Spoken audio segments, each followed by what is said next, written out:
Fundo branco. Nas laterais, formas geométricas coloridas. Ao centro, em letras azuis, consulta e recomendações jurisdicionais, novas funções do judiciário contemporâneo. Na parte inferior esquerda, ilustração de um calendário azul. Ao lado, em letras azuis, 17 de outubro de 2023, das 17h30 às 19 horas. No canto inferior direito, logo EMAG. Auditório de paredes brancas. Ao fundo, há 3 mastros com as respectivas bandeiras: São Paulo, Brasil e Mato Grosso do Sul. Centralizado, há uma bancada de madeira com 3 lugares. Senhoras e senhores, boa tarde. Com muita... Na parte inferior da tela, surge um retângulo branco. À esquerda, logo EMAG. Em letras pretas, Nino Toldo, desembargador federal do TRF3, diretor da EMAG, homem de pele branca, traja terno preto e gravata roxa. No canto inferior direito, há uma intérprete de Libras. De cabeça baixa, o desembargador Nino Toldo lê um papel. Alegria que do início este evento da Escola de Magistrados da Justiça Federal da Terceira Região, EMAG, hoje para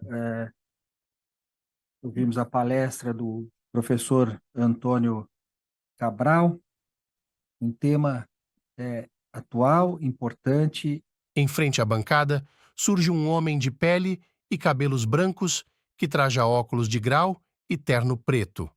Ele aponta uma câmera fotográfica para a bancada. Extremamente relevante, que é o Consulta e Recomendações Jurisdicionais, Novas Funções do Judiciário Contemporâneo, evento esse que se insere também no mês de comemoração aos 35 anos da Constituição Federal Brasileira, a Constituição de 88, e o tema sobre o qual o professor falará, também após a palestra, haverá o lançamento do seu mais recente livro, Jurisdição Sem Decisão, que é o fruto do seu trabalho a sua tese de titularidade na Universidade Estadual do Rio de Janeiro. Eu vou fazer a apresentação do professor. Professor Antônio Cabral, professor de Direito Processual Civil na graduação, mestrado e doutorado da Universidade do Estado do Rio de Janeiro, a UERJ, livre docente pela Universidade de São Paulo. O desembargador Nino Toldo e o doutor Antônio se entreolham. Doutor em Direito Processual pela UERJ, em cooperação com a Ludwig Maximilian Universität de Munique, na Alemanha. Pós-doutorado na Universidade de Paris 1, Panthéon-Sorbonne. Mestre em Direito Público pela UERJ, professor visitante nas universidades de Passau e Kiel, Alemanha, e na Universidade Ritsumeikan, assim que se pronuncia? E no Japão. Meu japonês aqui, eu precisaria pedir ajuda ao nosso querido amigo, o desembargador Morimoto, aqui presente. Senior Lecturer na Peking University, em China, é chinês, aí não tem jeito. É atualmente procurador da República no Rio de Janeiro e anteriormente exerceu os cargos de juiz federal e defensor público. Ele ter deixado a magistratura federal ainda é uma coisa ainda a ser perdoada. Aí nós estamos trabalhando nisso. É diretor de Relações Internacionais do Instituto Brasileiro de Direito Processual, membro da International Association of Procedural Law e da Associação de Juristas Alemanha-Brasil. É autor de diversos livros jurídicos e diversos artigos publicados em revistas especializadas em direito processual e direito público no Brasil e no exterior. Professor Antônio Cabral, com muita alegria, como eu disse, recebê-lo aqui na Escola de Magistrados, na EMAG. Eu há pouco dizia, e aqui quero ratificar, que digo sempre nas aberturas, e aqui até estava me esquecendo aqui de apresentar o nosso... O desembargador Nino Toldo segura o braço do desembargador José Carlos Francisco. Querido José Carlos Francisco, desembargador, diretor também da EMAG. Aqui é um local, é uma escola de magistrados, é uma academia, é um local em que nós podemos expressar livremente o nosso pensamento. Eu tenho percebido ao longo dos últimos tempos que há as pessoas estão perdendo a capacidade de pensar e de poder expressar o seu pensamento livremente, sem radicalismo, sem polarizações. Este é um local em que nós preservamos isso, a manifestação do livre pensar e do pensar que leva a algum lugar, né? Meras opiniões sem fundamento ou sem objetivo. Então, é com muita alegria que temos aqui a sua presença para dentro dessa ideia, tratar de um tema, como eu disse no início, de fundamental importância e eu novo na forma de expressão. Então, já lhe passo a palavra, agradecendo imensamente a presença de todos aqui na plateia e também daqueles que nos assistem pela internet. Professor, a palavra. À direita do desembargador Nino Toldo, o doutor Antônio ajusta o microfone na bancada. Boa tarde a todas e todos. Eu queria inicialmente agradecer a EMAG, na pessoa do desembargador Nino Toldo. Na parte inferior da tela, surge um retângulo branco. À esquerda, logo EMAG, em letras pretas. Antônio Cabral, professor de Direito Processual Civil da UERJ e procurador da República. Homem de pele branca e cabelos pretos, traja terno preto e gravata rosa. Saudar todos aqui presentes, magistrados, advogados, membros do Ministério Público. Vejo inúmeros colegas da Procuradoria, vejo ex-colegas da Procuradoria, como o desembargador Morimoto, colegas da academia, professor Bedak, professor Daniel Neves, professor Clarice Leite. Hoje eu acho, desembargador Toldo, que eu tenho uma grande chance de sair nos braços do povo, porque normalmente quando eu falo sobre novas funções jurisdicionais e novos poderes do juiz em outros fóruns, talvez se eu falasse na OAB, eu temeria pela minha integridade física, mas falando no judiciário, eu acho que eu tenho mais chance de agradar. Eu acho que a Excelência vai ver da minha fala que eu sou um entusiasta das funções jurisdicionais e sou um entusiasta do judiciário brasileiro e é uma satisfação adicional eu poder compartilhar um pouco dessas ideias com os colegas da magistratura. Eu dizia para o desembargador Nino Toldo que eu fui juiz por um breve tempo, fui juiz federal, sou casado como juíza federal e tenho inúmeros amigos na magistratura, em todos os ramos, né? Mas o judiciário jamais saiu da minha vida, então eu sou muito grato ao judiciário e grato à EMAG por estar podendo estar aqui em São Paulo e compartilhar um pouco dessas ideias com todos os colegas. Eu fiz uma apresentação, vou tentar... eu combinei com o Nino que eu ia fazer uma... Na lateral esquerda da tela do Dr. Antônio, há uma tela com apresentação. Slide de fundo em diferentes tons de azul. Na parte superior, uma imagem representa um papel sendo rasgado. Nela, em letras azuis, consulta e recomendação jurisdicional. Novas funções do judiciário. Na lateral direita, em letras brancas, Antônio do Passo Cabral, professor titular da Universidade do Estado do Rio de Janeiro, procurador da República. Na parte inferior, em letras brancas, EMAG, 2023. Um voo panorâmico sobre algumas novidades que me parece que são importantes a respeito das funções contemporâneas do judiciário no Brasil e no mundo, e focar em dois temas que eu estou tratando no último livro, que são as funções jurisdicionais de consulta e as possibilidades que os juízes têm de expedirem recomendações. E eu começo... Novo slide. Fundo azul. Na lateral direita, imagem ilustrativa da Dama da Justiça. Na lateral direita, em letras brancas, jurisdição, conceito e características. Abaixo, imagem ilustrativa de um homem sobre um lado de uma balança. Eu comecei, na verdade, a pensar sobre as funções jurisdicionais, eu tenho me dedicado a esse estudo desde 2016, em diversos livros e artigos, porque o conceito de jurisdição me parece defasado, né? A gente abre os manuais de direito processual e os manuais de direito do Estado, ao falar de separação de poderes, e em 2023 a gente parece entrar numa viagem ao passado, né? Parecem vender para nós uma ilusão, parecem descrever para um estudante de graduação ou de pós-graduação algo que a jurisdição não é, ou talvez não seja mais, né? Talvez ela tenha sido algum dia, mas ela não é mais. Pelo menos ela não é mais só aquilo que nos dizem que a jurisdição é. Novo slide. Fundo azul. Na parte superior, em letras brancas. Jurisdição. Na lateral esquerda, em letras brancas. Conceito. Debate publicismo versus privatismo. Chiovenda. Aplicação da lei ao acaso. Carnelucci. Justa composição da lide. Dicotomia superada. Mundo mudou. Na lateral direita, imagem de um homem com a cabeça apoiada em uma mesa, segurando um martelo preto de madeira. À frente, uma miniatura de balança da justiça. Na parte inferior direita, em letras azuis. Professor, doutor Antônio Cabral. E a partir do conceito de jurisdição que até hoje nos ensinam nas faculdades, eu comecei a questionar quais as funções jurisdicionais que os juízes são chamados a desempenhar contemporaneamente que não cabem nesse conceito. E se as funções que os juízes estão praticando atualmente não cabem nesse conceito, a gente só tem dois cenários. Um, a gente vai dizer que essas funções não são jurisdicionais, ou então a gente vai ter que readequar o conceito de jurisdição.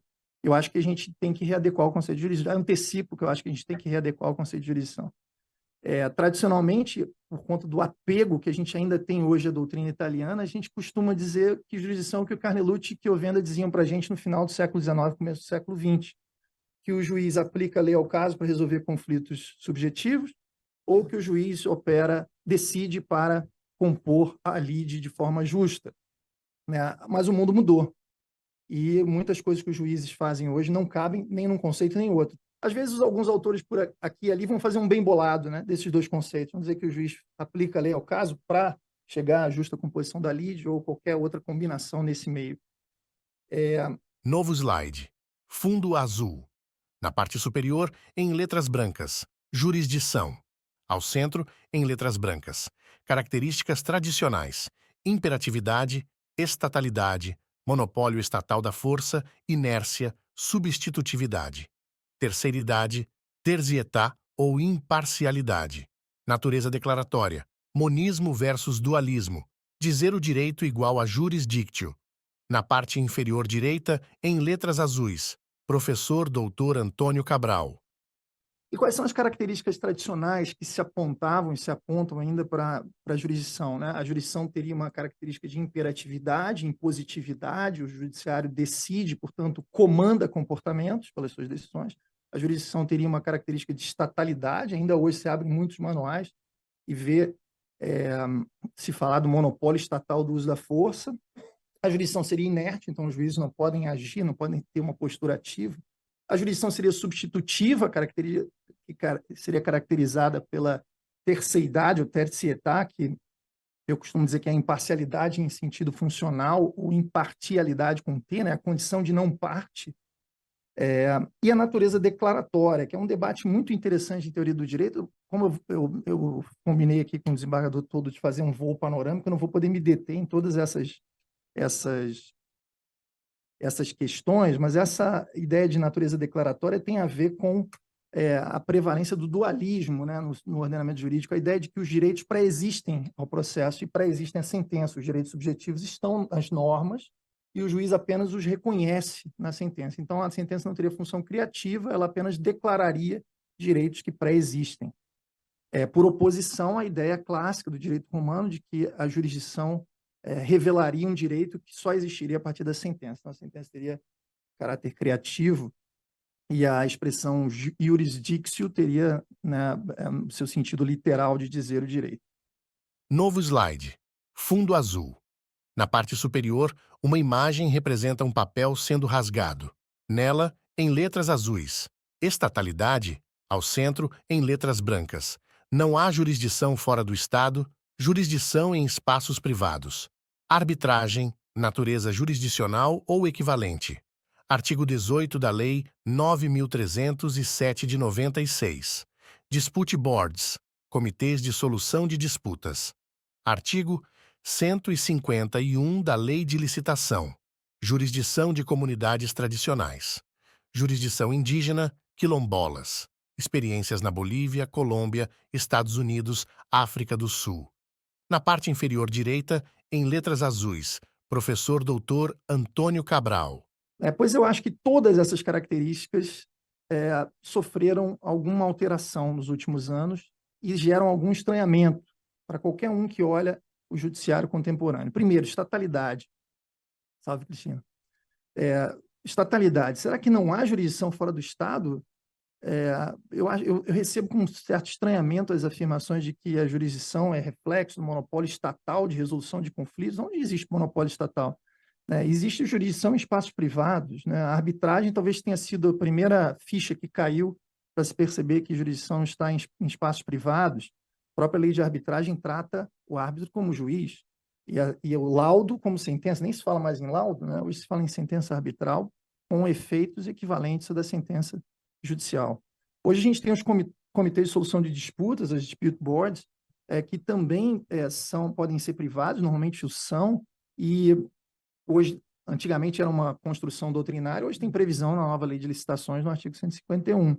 Sem contar a jurisdição de comunidades tradicionais, jurisdição indígena, quilombola, que há experiências absolutamente fantásticas, muito interessantes nos nossos vizinhos da América do Sul.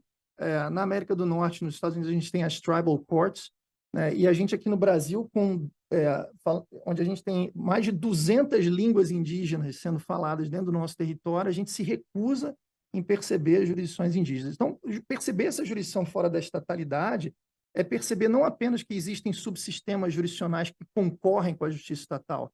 O próximo salto é a gente conseguir identificar, assim como nós fazemos para a arbitragem, que a jurisdição exercida nesses espaços, respeitadas algumas formalidades, por exemplo, garantias de um processo eco e justo, podem levar a preclusões transversais, impedindo que o Estado, pelo mesmo fato, reveja ou revise ou revogue decisões da justiça indígena. Já há alguns casos interessantes na Colômbia e na Bolívia a esse respeito. Mas aqui a gente ainda tem um pouco de dificuldade de enxergar essas questões. Então, a estatalidade não é mais a mesma. O Dr. Antônio aponta um controle para a lateral direita. Novo slide de fundo azul. Na parte superior, uma imagem representa um papel sendo rasgado. Nela, em letras azuis, substitutividade. Ao centro, em letras brancas, jurisdição voluntária é jurisdição? Se for, é substitutiva? Autocomposição e heterocomposição. Respeito a formas de solução de disputas das próprias partes. Autotutela hoje. Smart contracts e autoexecutoriedade. Alienação fiduciária. Títulos de crédito e garantias bancárias autoexecutáveis. Na parte inferior direita, em letras azuis. Professor Dr. Antônio Cabral. Substitutividade.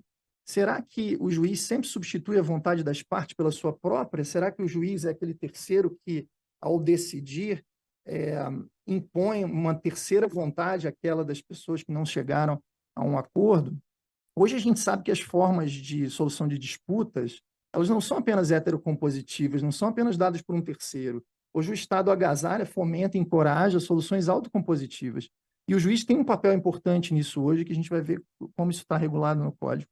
Aliás, de 20 anos para cá, a gente vê diversos colegas na academia defendido que a jurisdição voluntária, que era um espaço desses onde não haveria substitutividade, né? Se enxergaria uma função integrativa da vontade que não era totalmente capaz de atingir um determinado efeito. Hoje, muita gente dizendo que a jurisdição voluntária é jurisdição, sim, não é apenas atividade de administração pública de interesses privados, é uma atividade jurisdicional. Se for, será que a jurisdição é sempre substitutiva, né, da vontade das partes? E hoje a gente tem que revisar um ponto, me parece, muito importante no direito, que é a proscrição da autotutela. A gente está há séculos descrevendo a autotutela como algo primitivo, incivilizado, próprio da Idade Média, né? E a partir do Iluminismo, nós evoluímos como civilização e proscrevemos, proibimos as formas de autotutela. Mas hoje a autotutela começa a entrar, ela existe no nosso sistema e em muitos outros, existe corriqueiramente, são inúmeras as hipóteses de autotutela, não apenas aquelas mais óbvias que a gente aprende na faculdade, como a legítima defesa penal, ou corte de galhos no direito de vizinhança, galhos que estão ultrapassando a propriedade e pendendo as árvores para os limites do vizinho, o desforço possessório imediato, que são as formas mais óbvias de autotutela, mas elas existem na alienação fiduciária de bens móveis e imóveis, elas existem no warrant, né? Existem nos títulos de crédito, elas existem no direito societário. E hoje a reflexão que tem sido mais interessante a respeito da autotutela me parece ser aquela que vem da revolução que representa os smart contracts, os contratos inteligentes, né? Todo mundo que já pegou o Uber aqui na sala vai saber do que eu estou falando, né? Quando você concorda lá com os termos do Uber, existem uns mecanismos de autoexecutoriedade.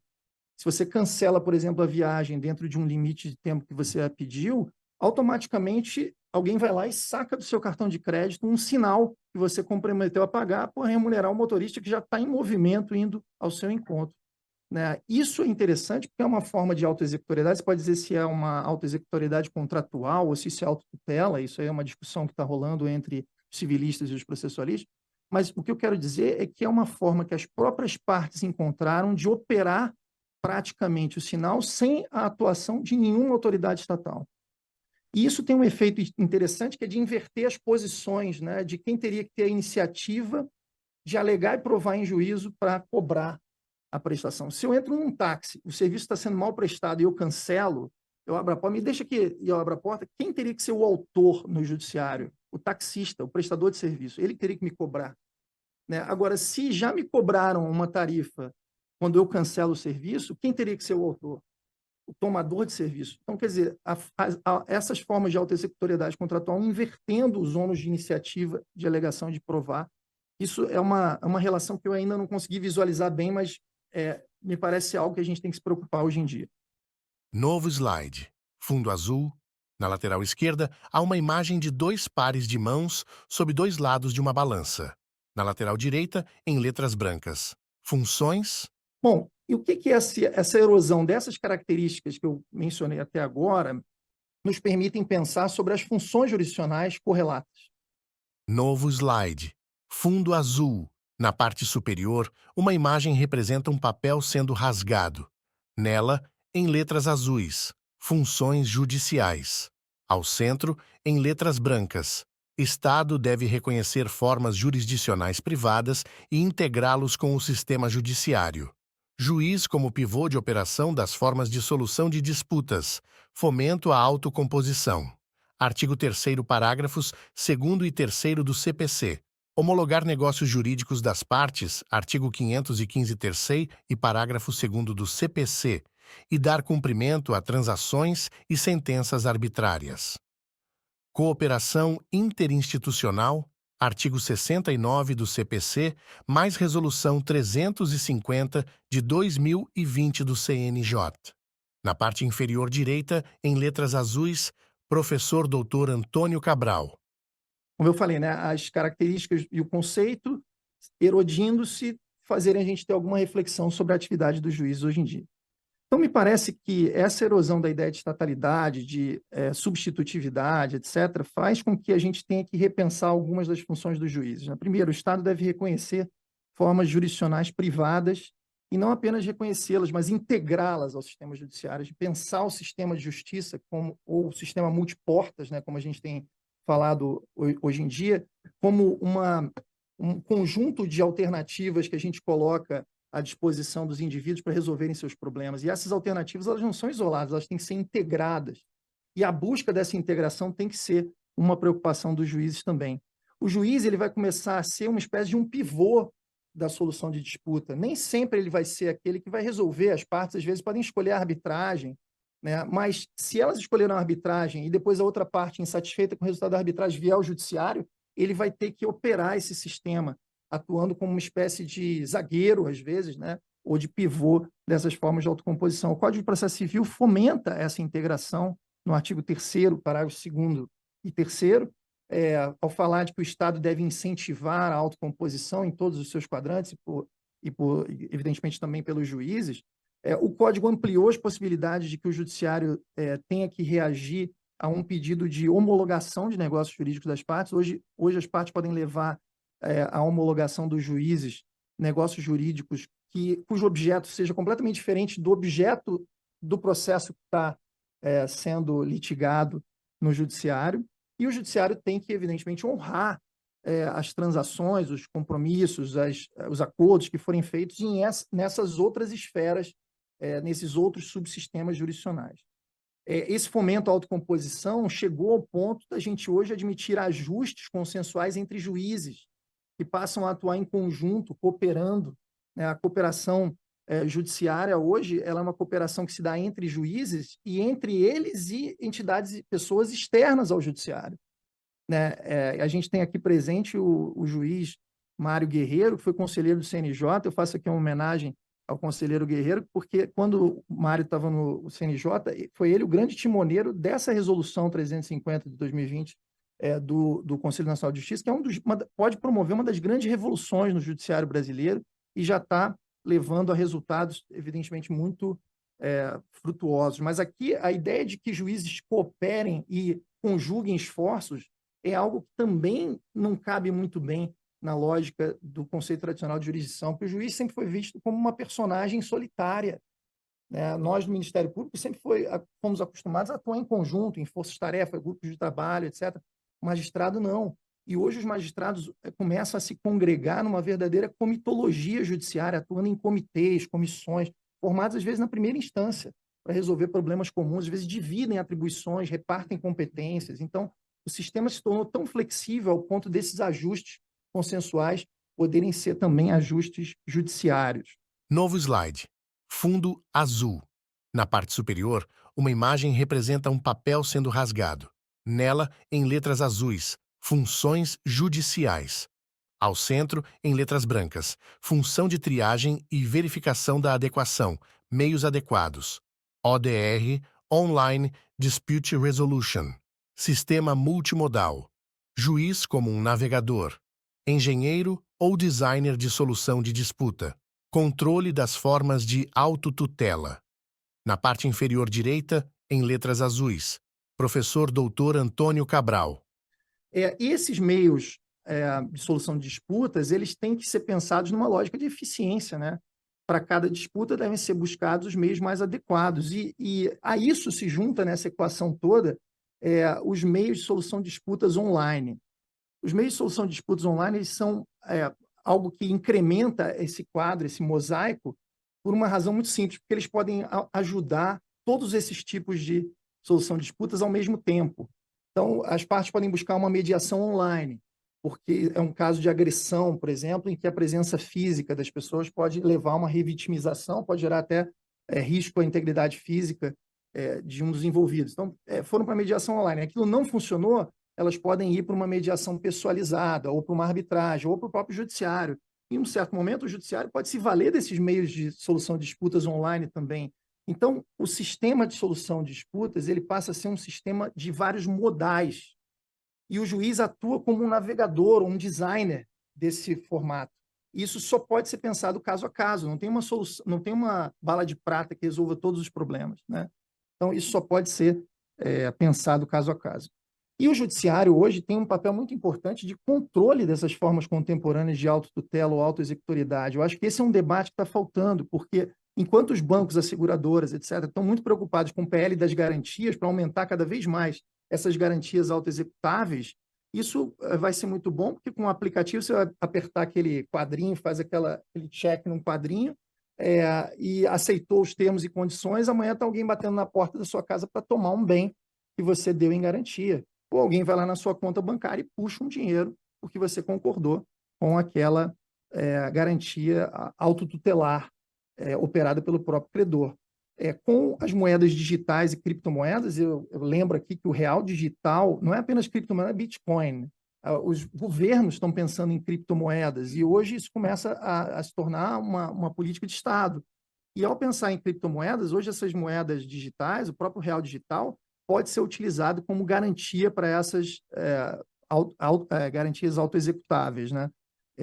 O que vai tornar esse sistema ainda mais complexo. Então, o judiciário vai ter um papel em balizar o exercício da autotutela, porque certamente isso vai ser usado contra os desvalidos, vai ser usado contra os mais fracos e os mais desvalidos. Novo slide. Fundo azul. Na parte superior, uma imagem representa um papel sendo rasgado. Nela, em letras azuis, declaratividade. Ao centro, em letras brancas, jurisdição nem sempre é dizer o direito e aplicar ao caso? Juiz cria norma. Jurisdição é a descritiva de sentido ao interpretar. Constatação de fatos. Artigo 381 do CPC. Atribuir segurança jurídica aos sentidos normativos. Expectativa de incidência. Repercussão geral. Incidentes de solução de casos repetitivos. Na parte inferior direita, em letras azuis. Professor Dr. Antônio Cabral. Bom, em relação a então já falei aqui de estatalidade, substitutividade, né? Agora eu vou falar da declaratividade. Eu quero colocar mais uma pulga atrás da orelha de todos nós para o nosso debate. Será que a jurisdição é sempre dizer o direito e aplicar o direito ao caso? Me parece que não é. Nem sempre a jurisdição vai ser dizer o direito, nem sempre a jurisdição vai ser aplicar o direito ao caso. Hoje, me parece que a gente tem uma tranquilidade já de 20 ou 30 anos de uma sólida teoria do direito no Brasil, de dizer que o intérprete das normas tem uma função adscritiva de sentido às normas, né? Antigamente, a gente achava que que a norma era objeto da interpretação, e, portanto, o intérprete era como um cientista em laboratório, com seus tubos de ensaio, e chegaria a um resultado racional, interpretativo, daquilo que pré-existe, que é o objeto da interpretação, que é a norma jurídica. Hoje a gente vê que não é bem assim. O texto é uma coisa e a norma é outra. O que a gente interpreta são os textos, mas a norma é o produto da interpretação e não o objeto dela. Então, aquele que interpreta acrescenta algo ao texto no processo interpretativo. Então, a gente já sabe que o juiz cria a norma. O juiz não interpreta normas que pré-existem. Isso já é algo que se dá de barato, digamos assim, na teoria das normas. Mas eu vou além.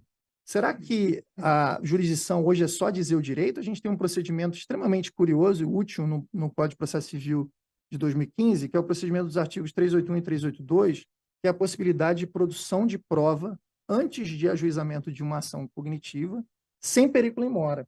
Essa produção de prova antecipada, ela é feita, às vezes, com o objetivo apenas de esclarecer os fatos. Para eu saber se eu tenho um prognóstico de êxito numa demanda que eu queira ajuizar no futuro, ou simplesmente para me permitir um acordo de maneira mais informada. Quer dizer, eu tendo todos os fatos na mesa, eu posso melhor estimar as minhas alternativas e as do adversário, e com isso os acordos são melhor desenhados e as partes podem saber mais ou menos o que elas podem ganhar ou não, e, portanto, podem ser até incentivadas a acordar. Vejam que aí o juiz não tem nenhuma declaração, não emite nenhuma declaração de direitos sobre os fatos probandos.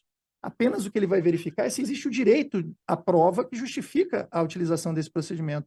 Mas sobre os fatos probandos ele não emite nenhum direito, e é uma atividade que ninguém discute, que é jurisdicional. Então, a constatatividade de fatos passou a ser também algo da agenda dos juízes, e ela não cabe nos conceitos do Carnelucci e do Chiovento. Me parece que cada vez mais, do lado do direito, né, vamos falar do dizer o direito, né, me parece que cada vez mais a jurisdição não significa dizer o direito, mas atribuir segurança jurídica aos sentidos normativos das normas, ou como eu tenho dito em alguns trabalhos anteriores, garantir expectativa de incidência e aplicabilidade das normas. Então, as pessoas se programam, as empresas se programam à luz do que pode ser a aplicação de uma norma sobre o seu comportamento. Eu não saio aqui na Avenida Paulista assaltando uma pessoa, porque eu sei que tem uma norma no direito brasileiro que diz que roubar alguém é crime, que eu posso ser sancionado com encarceramento de tanto a tantos anos. Uma empresa, quando consulta um tributarista sobre se ela deve pagar um tributo, ela quer saber se ela vai praticar o fato gerador ou não. Essa minha atividade empresarial aqui atrai a incidência da norma tal, como é que eu posso fazer para não pagar esse tributo na minha atividade? Então, as pessoas se programam sobre o que é uma projeção da incidência e aplicação das normas nos seus comportamentos. E acho que o judiciário, hoje, a grande função jurisdicional hoje é garantir essas expectativas. Isso a gente vê claramente em procedimentos que a gente poderia denominar, para facilitar a linguagem, de procedimentos de jurisdição objetiva, onde a gente vê o judiciário se pronunciando sobre o sentido, a interpretação, a aplicação de normas jurídicas, sem necessariamente ter um caso subjacente. Repercussão geral, agora relevância no recurso especial, incidente de solução de casos repetitivos. Muitas vezes existem essas hipóteses em que o judiciário, o que as pessoas esperam naquele procedimento da jurisdição é a fixação de entendimento sobre como as normas devem ser interpretadas, onde e quando elas vão incidir e como elas devem se aplicar. Então, não é correto dizer que o judiciário vai atuar para compor uma lide, o judiciário vai atuar diante de conflitos subjetivos. Nem sempre isso vai acontecer. Novo slide. Fundo azul. Na parte superior esquerda, imagem de um telescópio apontado para o céu. Ao lado direito, em letras brancas, funções. Na parte inferior direita, imagem de uma estrada cujo final tem formato de seta apontando para o céu. Como é que a gente deve ver funções modernas do judiciário? Aqui eu poderia ficar falando só sobre esse slide, eu vou me permitir de forma quase que irresponsável. Novo slide. Fundo azul. Na parte superior, uma imagem representa um papel sendo rasgado. Nela, em letras azuis. Novas fronteiras. Ao centro, em letras brancas. Artigo 19, primeiro do CPC 15, versus artigo 4º do CPC 73. Modo de ser de uma relação jurídica. Declaração, certificação de efeitos jurídicos, situações jurídicas. Novas fronteiras da tutela declaratória, sentença declaratória de fato, sentença condicional, sentenças incidentais ou com reserva. Regras de transição, artigo 23 da Lei de Introdução às Normas do Direito Brasileiro. Na parte inferior direita, em letras azuis, professor doutor Antônio Cabral. Fazer um sobrevoo aqui. Existem várias possibilidades para a gente repensar a tutela declaratória. É premente a gente repensar a tutela declaratória, pensando mesmo na ação jurisdicional, tá? Declaratória. Uma pequena grande revolução é uma alteração que quase ninguém percebe no Código de Processo Civil de 2015 em relação ao código anterior. Antes se dizia que a tutela declaratória só podia se dar sobre relações jurídicas e sobre a existência ou inexistência dessas relações jurídicas. Hoje a lei vai falar existência, inexistência ou modo de ser das relações jurídicas, o que abre a possibilidade para a gente pedir no juízo declarações a respeito de situações jurídicas ou efeitos jurídicos. Efeito jurídico é o efeito de uma norma jurídica. Olha a expectativa de incidência aí. Eu poderia dar vários exemplos aqui, se alguém quiser, no cafezinho, ou se tiver algum espaço para o debate, eu poderia dar esses exemplos. Também a gente pode começar a pensar ou repensar as ações declaratórias de fato que existem, são praticadas quando tem declaração de ausência para fins previdenciários, né? Declaração de morte presumida.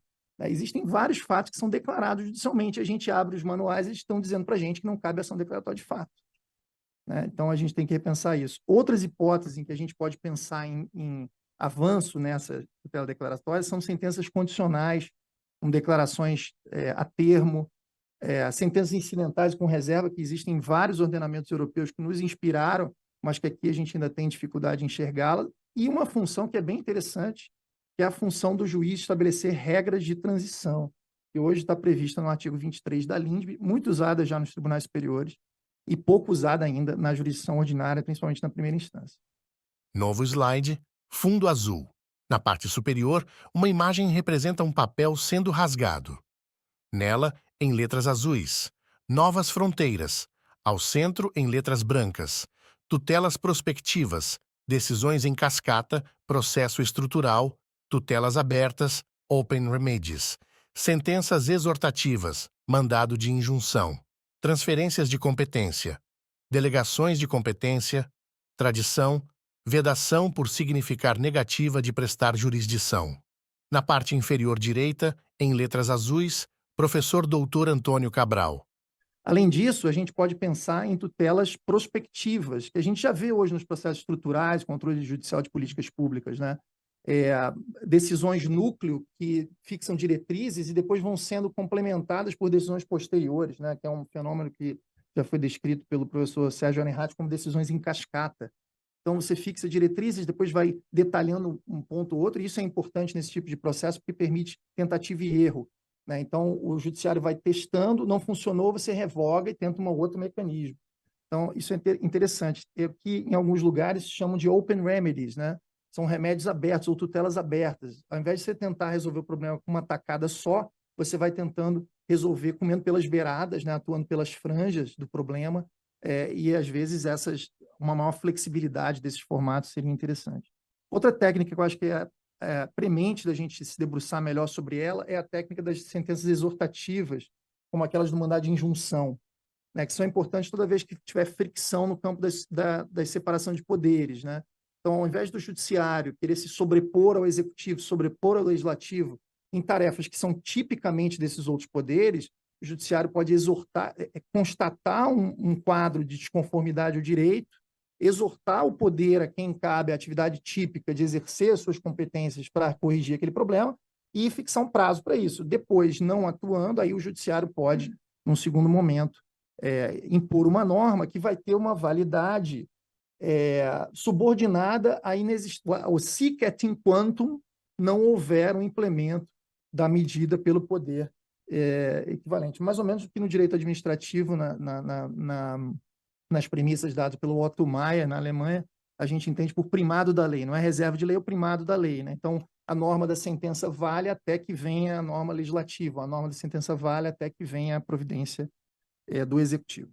A gente pode também pensar em transferência de competências. Isso eu estudei no meu livro anterior sobre juiz natural e transferência de competências, que existem inúmeros dispositivos no Brasil da Constituição à legislação ordinária, mas a gente também se recusa a pensar, se recusa a admitir que as transferências de competência existem e estão lá. E a tradição era dizer que o judiciário, ao ser provocado, não pode delegar a competência, porque isso significaria uma negativa de jurisdição, né? Novo slide. Fundo azul.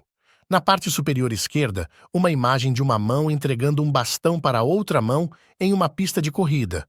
Ao lado direito, em letras brancas, delegação de funções. Na parte inferior direita, imagem de homens trajados de ternos encaixando peças de quebra-cabeça em tamanho humano. Como é que a gente deve repensar isso, né? Pensar no judiciário delegando funções, será que isso é... Novo slide. Fundo azul. Na parte superior, uma imagem representa um papel sendo rasgado. Nela, em letras azuis, novas fronteiras. Ao centro, em letras brancas, delegação de competências. Várias previsões na Constituição e na lei. Finalidade, eficiência. Delega-se o exercício, não a competência. Supervisão jurisdicional. Funções jurisdicionais de fiscalização e supervisão. Juiz como maestro e bedel. Na parte inferior direita, em letras azuis, professor Dr. Antônio Cabral. Uma negativa de jurisdição mesmo? Me parece que não. Me parece que muitas vezes, ao delegar funções, o que os juízes estão pensando é que existem outros órgãos, entidades, etc., que podem praticar melhor aquela atividade e, com isso, eles conseguiriam prestar uma jurisdição de maneira mais eficiente. Claro que isso não significa um lavar as mãos. O juiz não vai estar lavando as mãos, né, como se fosse descomprometido com o problema, né?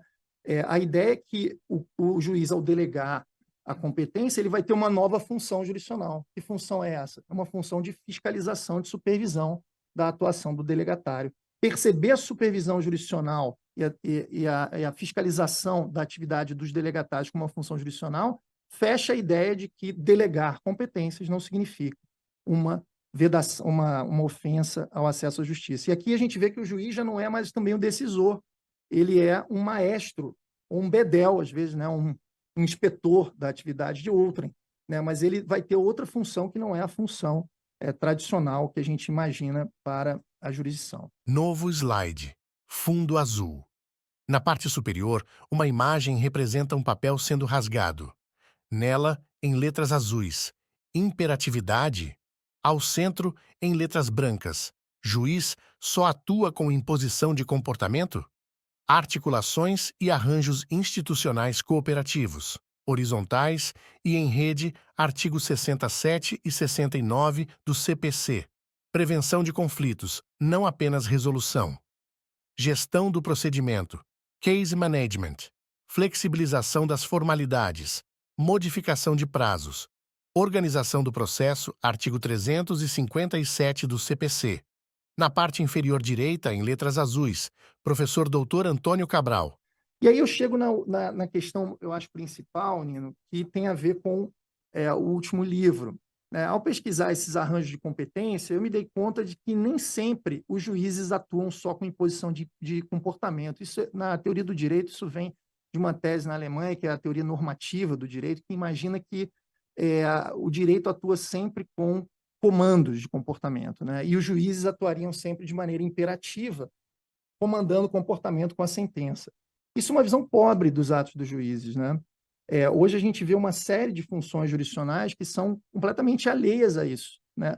A gente vê, por exemplo, no campo da cooperação judiciária, arranjos institucionais, articulações entre os juízes que não são impositivos, não são de baixo para cima, não é aquele que um manda, que a desembargadora Cristina Mello manda, e os juízes de primeiro grau obedecem, né? A ideia aqui são que essas articulações entre os juízes são horizontais, em rede, não piramidais.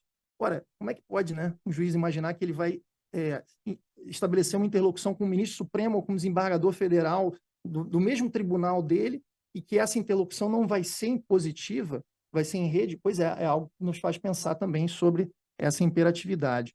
Hoje começa a entrar na agenda do judiciário algo que jamais se pensou, que não que o judiciário está lá não para resolver conflitos já postos, mas para prevenir conflitos, para evitar que outros surjam.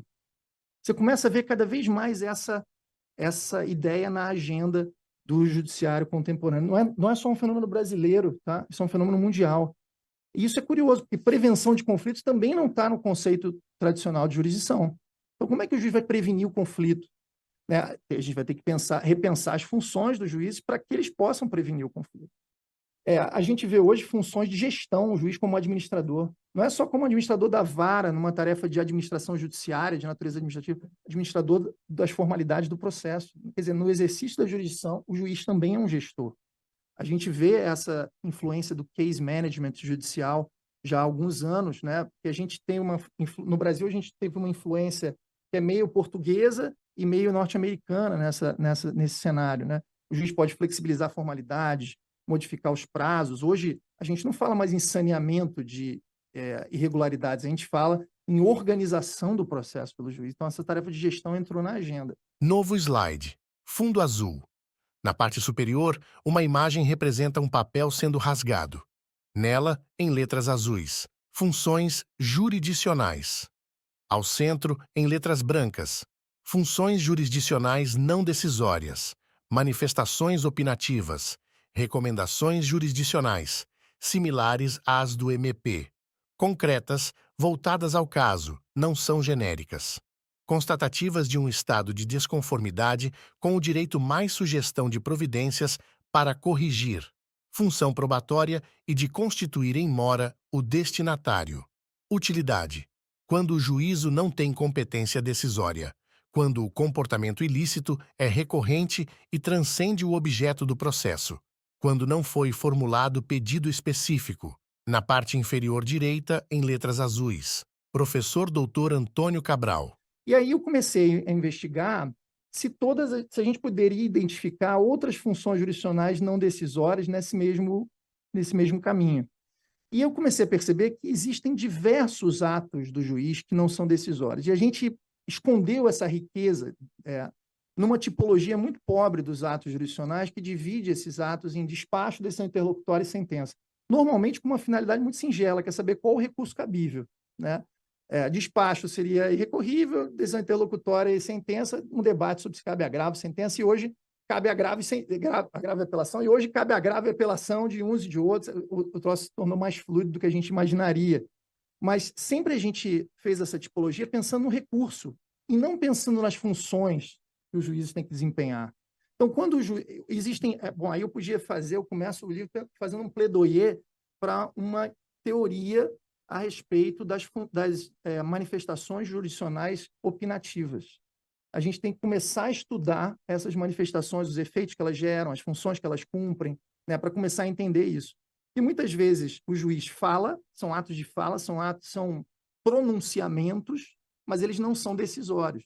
Então, quando o juiz formula uma pergunta à testemunha, formula um quesito para o perito, ele está falando, ele está dialogando com outro sujeito do processo, mas ele não está decidindo.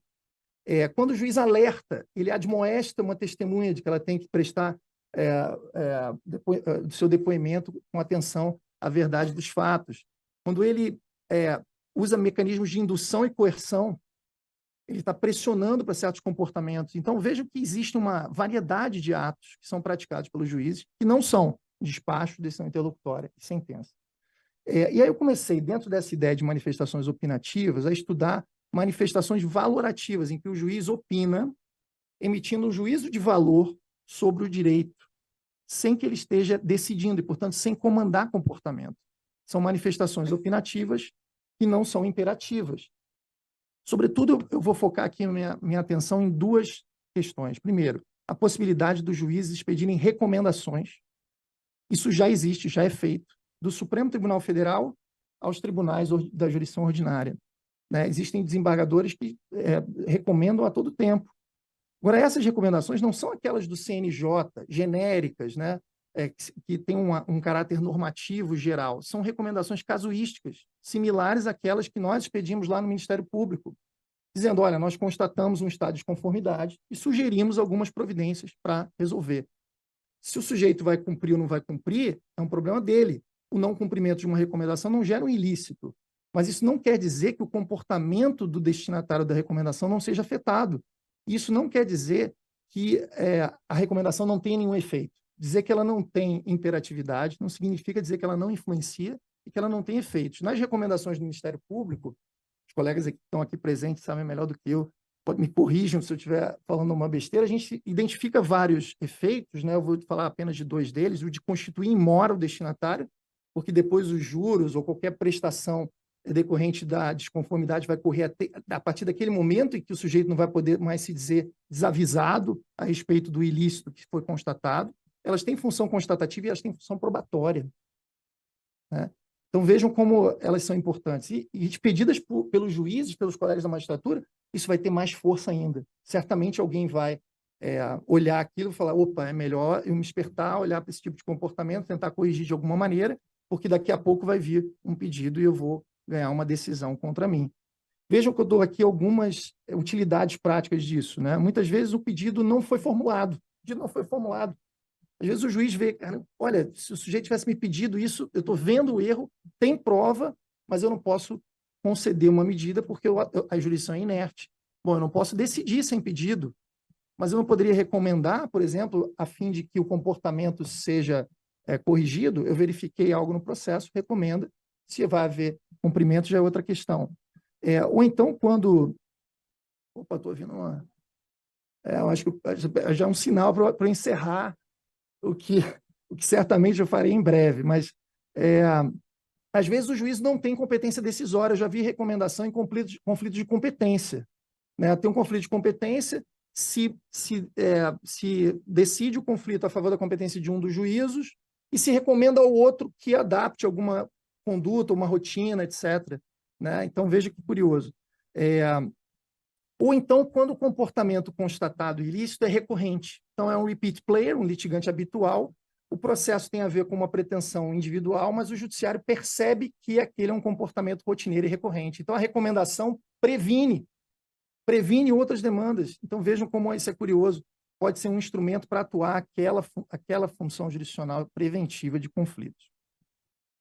Outra questão que eu também tenho me batido, se eu começasse por isso aqui, numa plateia de juízes, talvez eu realmente saísse nos braços do povo, é que eu tenho percebido por todas essas reflexões que as funções jurisdicionais são atípicas. Né? Que as funções estatais, como um todo, elas são tipológicas, elas se reconduzem a tipos normativos. E os poderes e institutos que a gente estabelece na legislação para dar ferramentas aos agentes estatais para realizar essas funções são instrumentais àqueles tipos. Então, se as ferramentas que estão previstas para agentes estatais, outros órgãos, portanto, diferentes do judiciário, puderem ser reconduzidas a um tipo funcional comum à atividade dos juízes, eu estou sustentando que eles podem ser exercidos pelos juízes. Assim, é um fundamento para que os juízes utilizem a recomendação. Quer dizer, se a função que eles vão cumprir é uma função do mesmo tipo da função que os promotores e os procuradores estão cumprindo, eles podem utilizar a recomendação que está disciplinada para a função do Ministério Público. E aí eu estabeleço o que eu chamo de uma fórmula de equivalência funcional, que eu não vou... Novo slide. Fundo azul. Na parte superior, uma imagem representa um papel sendo rasgado. Nela, em letras azuis, fórmula de equivalência. Ao centro, em letras brancas, primeiro, atividades atribuídas genericamente por uma norma jurídica a qualquer agente estatal devem ser prima facie passíveis de serem desempenhadas pelo Estado juiz, desde que referentes a um tipo funcional não incompatível com a jurisdição. Segundo, no exercício de funções jurisdicionais típicas ou atípicas, os juízes podem lançar mão de técnicas processuais e instrumentos de tutela lícitos, implícita ou explicitamente admitidos no ordenamento jurídico, mesmo que disciplinados expressamente para a atuação de outros agentes públicos, desde que adequados e eficazes para o exercício de atividades estatais funcionalmente equivalentes. Na parte inferior direita, em letras azuis, professor Dr. Antônio Cabral. Passar por ela, que ela é formulada nesse sentido, né, nessa última tese, e que eu acho que ela abarca bem todas as possibilidades de adaptação analógica de instrumentos previstos na legislação para funções que não são exclusivamente de um determinado poder, mas que podem também ser funções jurisdicionais. Novo slide. Fundo azul. Na parte superior, uma imagem representa um papel sendo rasgado. Nela, em letras azuis, consulta, ao centro, em letras brancas, notas de direito estrangeiro, tribunais internacionais, processo nacional, Estados Unidos, Argentina, contra, Índia, Canadá, França, a favor, importação equivocada de argumentos contrários.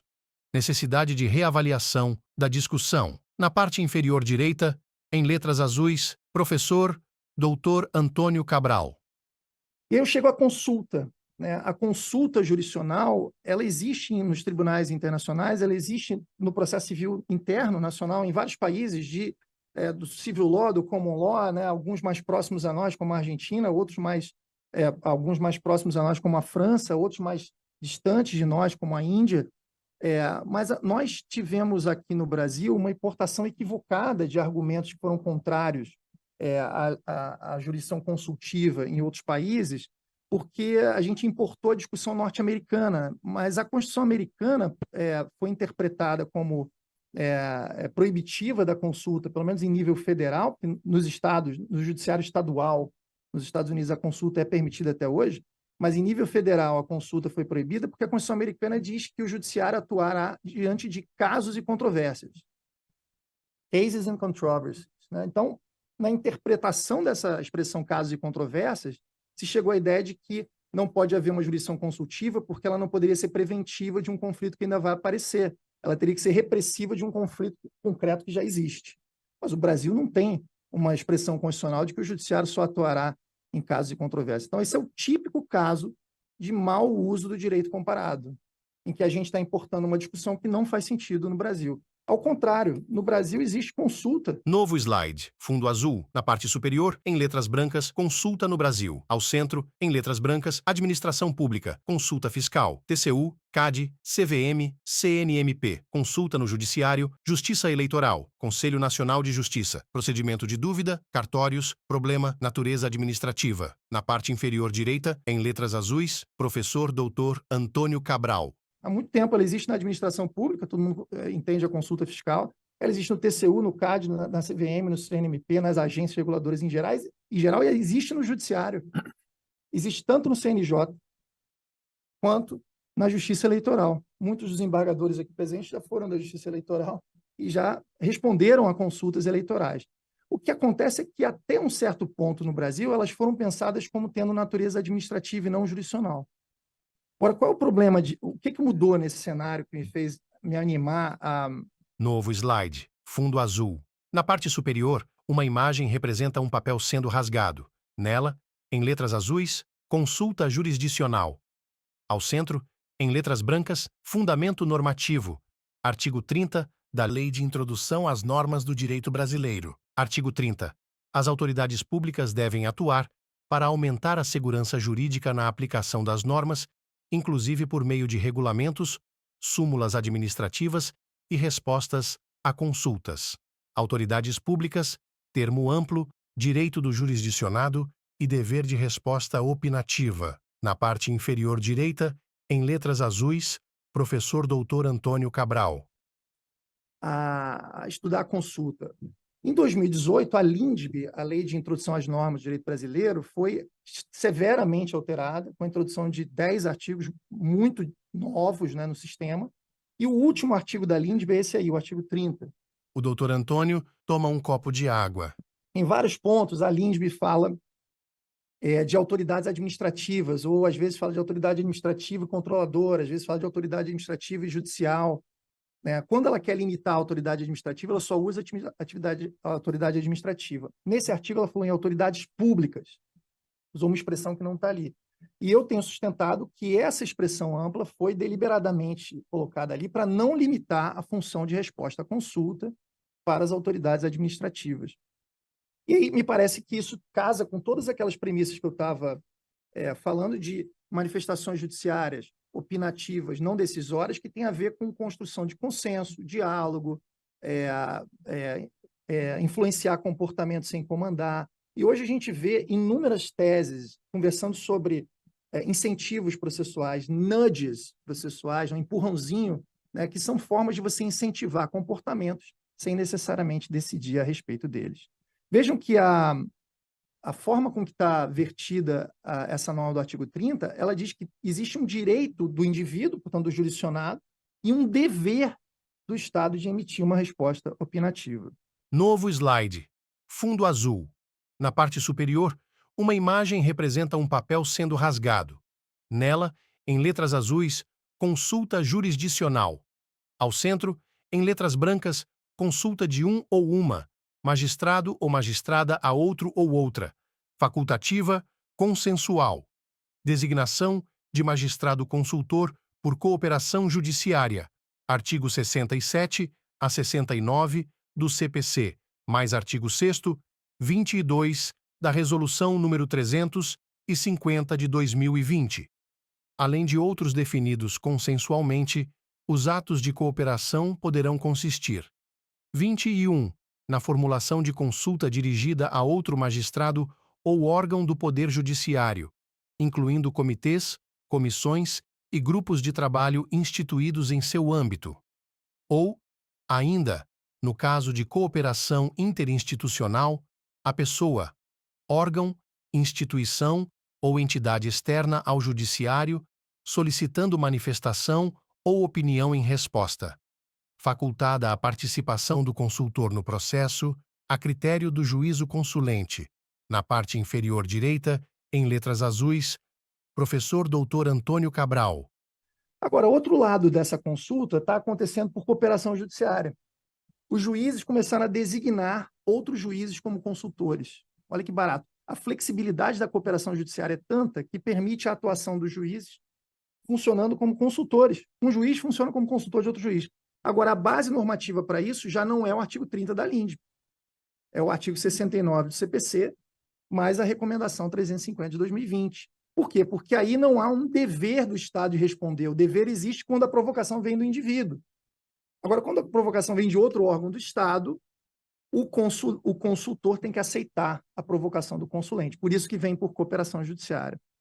Essas práticas já foram feitas em vários casos, eles foram premiados pelo CNJ como casos, como boas práticas na cooperação judiciária, e influenciaram uma alteração recente desse ano de 2023 na Resolução 350. O último inciso do artigo 6º da Resolução 350 é o inciso que prevê a formulação de consulta de um magistrado a outro. Isso pode ser muito útil em hipótese de controle judicial de políticas públicas, ou, às vezes, para o juiz do interior, que às vezes fica muito exposto ao poder político naquela cidade, e aí tem um problema que precisa ser resolvido envolvendo o Tribunal de Contas, a prefeitura, às vezes os próprios caciques políticos do local, e a nomeação de um magistrado consultor atua como uma forma de dividir responsabilidade, por assim dizer, né? Então, claro que o consultor não decide, né? Ele tem voz, mas não tem voto, ele tem opinião, mas não tem decisão. Ele se manifesta dando um parecer,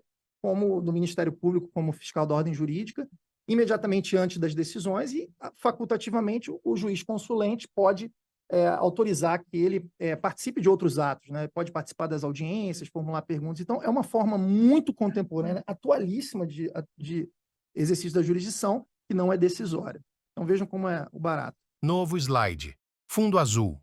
Na parte superior esquerda, imagem ilustrativa de 3 homens de terno tapando, respectivamente, os ouvidos, os olhos e a boca. Ao lado direito, em letras brancas, não agir pode ser agir melhor. No canto inferior direito, imagem ilustrativa de 3 esqueletos tapando, respectivamente, os ouvidos, os olhos e a boca. Eu vou chegar no ápice da minha formulação, esperando que o coração dos presentes já esteja mais balançado pela minha tese. Eu vou chegar a dizer o seguinte: até agora eu falei para vocês o que os juízes podem fazer, né? Agora eu vou tentar sustentar o que os juízes podem não fazer. Porque, na minha pesquisa, eu comecei a perceber, bom, se jurisdição nem sempre se atua como decisão, eu comecei a questionar a premissa do non-liquid. Novo slide. Fundo azul. Na parte superior, uma imagem representa um papel sendo rasgado. Nela, em letras azuis, non liquid, não decisão. Ao centro, em letras brancas, justiciabilidade. O que não é decidível pelo judiciário? Basta provocar nomeação de ministros, relações diplomáticas, declaração de guerra, hipóteses admissíveis de non liquid. Premissa: impossibilidade de criar impasse resolutivo. Exemplo: falta de maturação do debate, repercussão geral no recurso extraordinário, relevância no recurso especial, desafetação de incidentes de casos repetitivos. Na parte inferior direita, em letras azuis, professor doutor Antônio Cabral. Né? Que nos Estados Unidos entra no cenário do direito processual, do direito constitucional, pela ideia de justiciability, ou justiciabilidade, ou justiça, do que é justiciável ou justicializável. Porque a tradição romano-germânica, a tradição brasileira também foi dizer o seguinte: o juiz tem dever de decidir, bastando para isso que ele seja provocado. Então, qualquer que seja a provocação, sobre qualquer matéria, o juiz teria dever de decidir. Mas imaginemos nós que numa ação popular, o autor popular peça para que o juiz declare guerra com a Argentina, ou com o Peru. Eu falei da Argentina pela nossa bronca ainda da Copa do Mundo do ano passado, mas pode ser com qualquer país, ou com o Hamas. Vamos entrar em guerra contra o Hamas, uma ação popular. O juiz pode fazer isso? Lá no Rio de Janeiro, um colega me ligou há um mês com o seguinte problema. Ele é juiz estadual, 2 cônjuges que não conseguiam resolver um problema da criação do seu filho, não sabia se iam colocar o filho num colégio mais tradicional ou num colégio construtivista, levaram a questão para o juiz. Ele chegou lá e falou assim: mas qual o problema? O casal não queria se separar, não queria se divorciar, eles não conseguiram se entender a respeito de onde iam botar o filho, judicializaram. Então, assim, o que eu quero provocar aqui a reflexão é o seguinte: está havendo uma superjudicialização da vida. Isso também não é um fenômeno brasileiro, exclusivamente brasileiro. Mas o que eu quero dizer é o seguinte: tem que ter um limite para o que o judiciário vai decidir e não vai. A gente não pode mais advogar essa ideia de que o judiciário tem dever de decidir sobre tudo, bastando para isso que seja provocado. O difícil é achar esse limite, o difícil é achar essas questões. E aí eu comecei a investigar a premissa do non-liquid, da vedação ao non-liquid, que o judiciário não pode encerrar a instância sem uma pronúncia sobre o mérito, né? Conseguindo enxergar algumas hipóteses no sistema em que o non-liquid seria admitido. Ou seja, não decidir é possível. E, às vezes, não decidir é resolver bem o conflito. Não decidir é resolver o problema. E eu vou dar aqui duas repercussões, ou uma repercussão que eu acho interessante, sem antes deixar de fazer uma observação. Eu acho que o non-liquid, a permissão do non-liquid tem que ser acompanhada de uma preocupação para que, ao não decidir, o judiciário não deixe o problema com um impasse resolutivo. Então, não decidir não pode não deixar as partes nenhuma alternativa no sistema. Porque se eu não deixar as partes nenhuma alternativa no sistema, isso pode sim ofender o acesso à justiça, isso pode sim significar uma negativa de jurisdição. E aí eu dou um exemplo aqui, da falta de maturação de debate naqueles procedimentos de jurisdição objetiva, onde o papel do judiciário é fixar um precedente, o papel do judiciário é fixar um entendimento que vai ser aplicado em bloco. Às vezes, os tribunais, aqui imagino que o TRF3 tem alguns exemplos disso, um anedotário não é pequeno já, em poucos anos de repercussão geral e de repetitivos no Brasil. Os tribunais têm percebido que, às vezes, a discussão sobe muito rápido no tribunal, sem que ela esteja maturada, amadurecida nas instâncias inferiores. Então, nesse cenário, ter dúvida é normal. Às vezes é uma situação que ainda não está muito consolidada na prática, algo envolvendo alta tecnologia e a gente ainda não tem estudos adequados para aquilo. E aí o judiciário vai fixar um precedente num quadro de dúvida? Se fixar precedente de gerir tudo isso, é para a gente dar segurança jurídica e garantir expectativa da incidência e aplicabilidade do sentido das normas, faz sentido fixar um precedente num quadro de dúvida quando o ajuizamento foi afobado, quando a questão não está amadurecida nas instâncias superiores? No meu modo de ver, não faz sentido. É pior fixar um precedente que vai ser mudado dali a 6 meses, porque aí você refletiu melhor e viu que o precedente estava errado, do que simplesmente não fixá-lo. Agora, vejam, ao desafetar um repetitivo, por exemplo, e mandar voltar e dizer, a gente não vai decidir agora, a questão não fica um impasse resolutivo, porque os processos voltam para o juízo de origem e vão ser decididos no varejo. O único efeito disso é não fixar o precedente. Então, é um non-liquid no incidente, sem que isso leve a um impasse resolutivo dos problemas concretos das pessoas. A mesma coisa tem acontecido por uma emenda regimental no Regimento Interno do Supremo Tribunal Federal, que é de 2020, muita gente não conhece ainda, né? De 2020, foi feito já durante a pandemia, que é, no procedimento de repercussão geral, permitir que o Supremo, quando não estiver convicto de que deva fixar um precedente de repercussão geral, julgue apenas o caso. Ele julga apenas o recurso extraordinário, sem que aquilo leve à formação de precedente para aplicação em bloco para outros recursos na cadeia recursal. Então, vejam como é interessante. Eu acho que essa discussão sobre o non-liquid, bom, eu já fiz aqui várias previsões, né, desembargador Toldo, pode ser que eu erre em todas elas, mas me parece que nesse ponto da não decisão, do que a jurisdição não deve se meter e do non-liquid admissível no sistema, essa discussão vai entrar no judiciário nesses procedimentos, em desafetação de repetitivo, repercussão geral sem fixação de precedente, porque aí o judiciário vai perceber bem que não decidir não gera um impasse resolutivo e, portanto, o non-liquid tem que ser admitido. Novo slide. Fundo azul, na parte superior esquerda, imagem ilustrativa de um juiz em um palanque, levantando um martelo em frente a um homem de terno. Ao lado direito, em letras brancas. Conclusão. Funções. Na parte inferior direita, imagem de um martelo de madeira sobre uma pilha de folhas de papel. Então, para encerrar, o conceito de jurisdição mudou.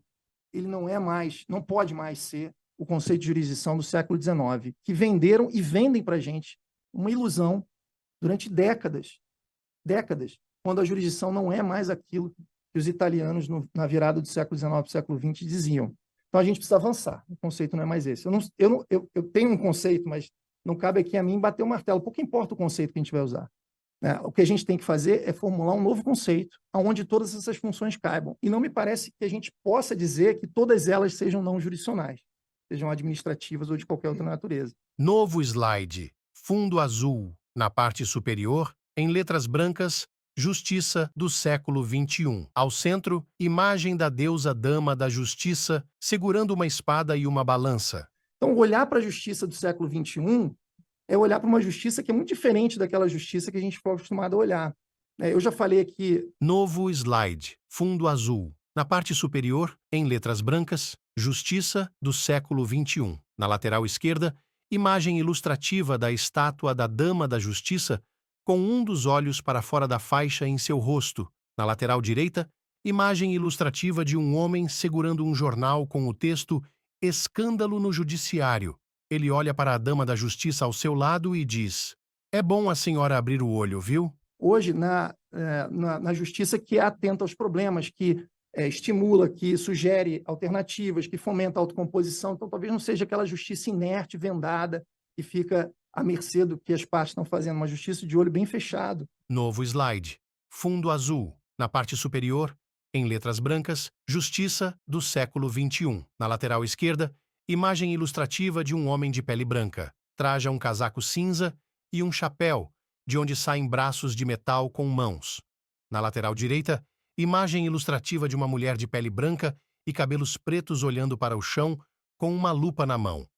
Traja blusa e saia em tons de verde e salto vermelho. Eu já falei aqui do juiz como um inspetor, do juiz como um bedel, falei aqui do juiz como um pivô. Novo slide. Fundo azul. Na parte superior, em letras brancas, Justiça do século XXI. Na lateral esquerda, imagem ilustrativa de um maestro segurando uma batuta. Na lateral direita, imagem de uma maestrina conduzindo uma orquestra. Como um maestro.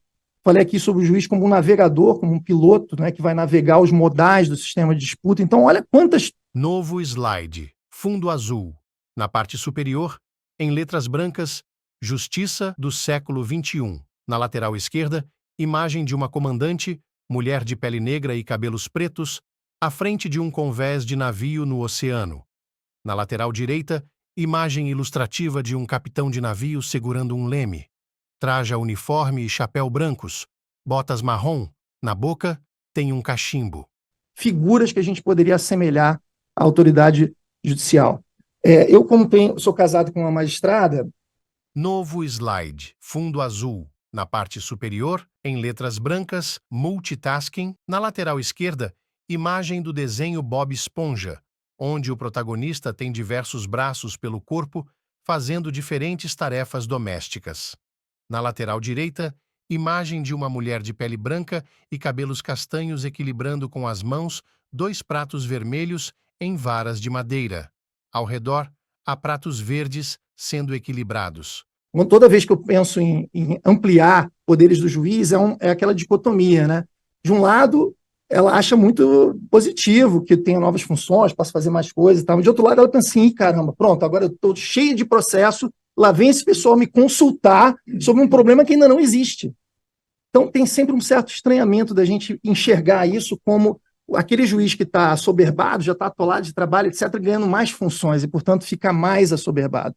Mas eu acho que não. Talvez aí a gente pense na função preventiva, na ideia de que o judiciário estimulando comportamentos em outros cenários, até em cenários onde os problemas são recorrentes, ele possa estar evitando outros tantos processos de entrarem. Então, eu tenho pensado nisso. Novo slide. Fundo azul. Na parte superior, em letras brancas, novas funções como novas ferramentas. Abaixo, 2 imagens de caixas de ferramentas. Colegas e amigos, como mais uma ferramenta dentro da inúmera, já rica caixa de ferramentas que os juízes têm que ter. Então, as recomendações, as respostas a consultas ou qualquer outra função e atividade que a gente imagine que os juízes hoje, no judiciário contemporâneo, possam exercer, apresentam mais uma alternativa para, às vezes, resolver bem um conflito. E é isso que a gente quer que o judiciário esteja bem aparelhado. Novo slide. Fundo azul. Na parte superior esquerda, em letras brancas. Muito obrigado. Antônio Cabral, @uerj.br. Na parte superior direita, logo, UERJ. Ao centro, imagem ilustrativa de um rosto redondo amarelo sorrindo. Ao lado direito, logo Grupo de Pesquisa Transformações nas Estruturas Fundamentais do Processo. Na parte inferior direita, logo Procnet. Para responder aos problemas da nossa sociedade de hoje e para responder a esses problemas de maneira eficiente. Bom, isso é o que eu acho, né? E aí a gente estava conversando sobre o Nelson Rodrigues, né, antes de entrarmos aqui, né, Nina? E a gente, aí eu vou terminar citando o Nelson Rodrigues. Isso eu acho, isso é o que eu acho. Se os fatos vierem me contradizer, pior para os fatos. Muito obrigado. A apresentação deixa a tela principal. Imagem lateral da bancada. O desembargador Nino Toldo ajusta um microfone à frente e lê um papel. Professor Antônio Cabral, é muito bom ouvi-lo. E quando nós conversamos sobre essa palestra, como ela deveria se focar mais alguns pontos de forma mais profunda, uma visão mais panorâmica, eu disse que talvez fosse melhor essa visão. Imagem centralizada da bancada. Panorâmica até para contextualizar todo o seu pensamento desenvolvido na sua tese. E depois da palestra, a conclusão que eu chego é a seguinte, que O desembargador Nino Toldo e o doutor Antônio se entreolham. a sensação de quero mais, acho que é de todos, né? E o que a gente precisa não é nem uma palestra, nós vamos fazer um curso sobre essa nova forma de visão da função jurisdicional, do papel do juiz no mundo contemporâneo. Eu fiz algumas anotações aqui, mas eu vi que o José Carlos aqui estava fazendo. Ele escreveu uma O desembargador José Carlos ajusta um microfone à sua frente na bancada. Eu enchi a mesa. E aí, então, eu aqui na minha condição mais tranquila de presidir a mesa, eu vou já passar a palavra ao José Carlos para suas considerações e algumas provocações ao professor Antônio Cabral, mas sem antes dizer que das figuras que o professor Antônio Cabral mostrou aqui enquanto ia passando, uma que eu mais me identifiquei, pode ter dito aqui, o Denis deve ter reconhecido qual é. O Denis é meu assessor, que é do malabarismo, que a nossa função jurisdicional é essa, são tantas as exigências, tantas as coisas que a gente tem que fazer e cumprir, que assim, ó, você corre aqui, vai para lá, e enfim, do multitarefas aqui, essa é a nossa função. Mas enfim. O desembargador Nino Toldo aponta com o braço para o desembargador José Carlos. José Carlos, com a palavra. Muito obrigado, doutor Nino Toldo. É um privilégio poder falar a vocês. Na parte inferior da tela, surge um retângulo branco. À esquerda, logo EMAG. Em letras pretas, José Carlos Francisco, desembargador federal do TRF3. Homem de pele branca e cabelos pretos. Traja terno e gravata azuis marinho. Eu tenho tantas pessoas queridas nesse auditório, seria um risco muito grande cumprimentá-las nominando-as, né? Então eu quero deixar algumas. Eu quero deixar um abraço a todos aqueles que sabem que eu gosto muito, né, de cada um de vocês. Um prazer imenso em revê-los. Cumprimento ao professor Antônio Cabral, uma palestra brilhante, e procurar um adjetivo para ela também é um risco, né? Dizer que ela é instigante, etc. Mas, de fato, ele fez um panorama, e como todo panorama é sempre um problema, né? Porque, na verdade, é uma série de problemas. E eu, procurando escolher as palavras, eu começo ficando ao lado da sua esposa, que é, primeiro, uma atitude prudente, né? Segundo, porque, de fato, enfrentar 31,5 milhões de ações judiciais novas é um desafio realmente muito grande. E, a partir disso, eu talvez me ponha dos grupos de magistrados que tive, né, o privilégio de conhecer ao longo da vida, me ponho numa visão mais conservadora e dogmática. Imagem do auditório. Não por não reconhecer as virtudes daqueles que... Imagem centralizada do desembargador José Carlos. Se aventuram em novos mares, mas pelo receio de dar errado. Eu, particularmente, na vida acadêmica, e não só na magistratura, eu tenho algumas premissas, professor Antônio Cabral, claro, sociedade e ordenamento estão sempre em contínua transformação. Então, pensar o Poder Judiciário no século XXI não significa, obviamente, vê-lo com os padrões de uma escola da exegese, né? E nem com um positivismo originário, né? De todo modo, essa é uma premissa que todos nós sabemos, as instituições se transformam, as cortes constitucionais elas estão trabalhando o tempo todo com princípios, conceitos jurídicos indeterminados e, portanto, o trabalho de criação na interpretação, na dicotomia texto-norma, né? Eu lembro de um texto do Lúcio Bittencourt, o processo interpretativo como o último passo do processo legislativo, né? O texto de 1930. Então, essa tarefa de criação pelo direito é muito importante, o judiciário absorveu isso. Então, minha premissa é a sociedade em contínua transformação, né? Um lugar comum.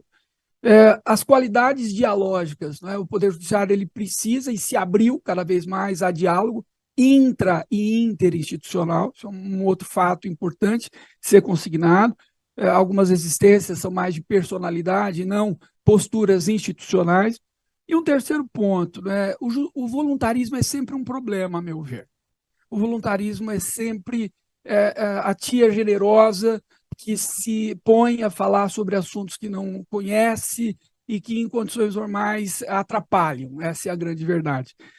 E é por causa disso que eu tenho uma postura mais dogmática e mais cautelosa. Eu fico dentro do meu quadrado, que é o quadrado em relação ao qual eu posso responder tanto num processo quanto na própria vida acadêmica. Então, eu tenho uma sugestão que fiz aqui, pontuando passo a passo. A primeira Na medida em que nós nos vemos diante das novas fronteiras do Poder Judiciário, o primeiro passo é identificar quais são os limites normativos daquilo que nós podemos ou não podemos fazer. Esse é o primeiro passo, é encontrar no ordenamento, dentro das cláusulas de separação de poderes, quais são os conflitos que de fato são atribuídos ao Poder Judiciário quando isso passa pelas instituições públicas. Quando não passam, como foi apontado pelo professor Antônio Cabral, pelo sistema multiportas, né? Todos nós sabemos que os ODRs resolvem milhões, arrisco dizer bilhões de conflitos diariamente em qualquer compra que você faz no aplicativo. Então, nós temos sempre essa tarefa residual, mas é uma tarefa que ainda pinga para nós, ou jorra para nós, em 31,5 milhões de processos ano, sem falar os represados, que dá, portanto, a nossa estatura de 80 milhões de processos em andamento hoje em dia. Um terceiro passo, o pluralismo jurídico, ele é encantador, pensar, e eu digo isso de coração mesmo, né? Pensando em Boaventura de Souza Santos, todo o lirismo, até o momento em que nós nos deparamos com uma comunidade indígena que castiga, para não dizer, enfim, usem o verbo que quiserem, porque eles são preconceituosos, porque eles são machistas, porque o uso da violência é permitido porque é uma tribo diferente. Isso bate as portas do Poder Judiciário. Então, é um desafio muito grande temperar o pluralismo jurídico com o Estado de Direito, que, obviamente, todos nós partilhamos. Então, o primeiro passo, procurar uma autorização normativa, claro, fazendo dentro dos temperos a separação de poderes, jurisdição privada e pluralismo jurídico. O segundo passo é qualificar a estrutura do Poder Judiciário, né?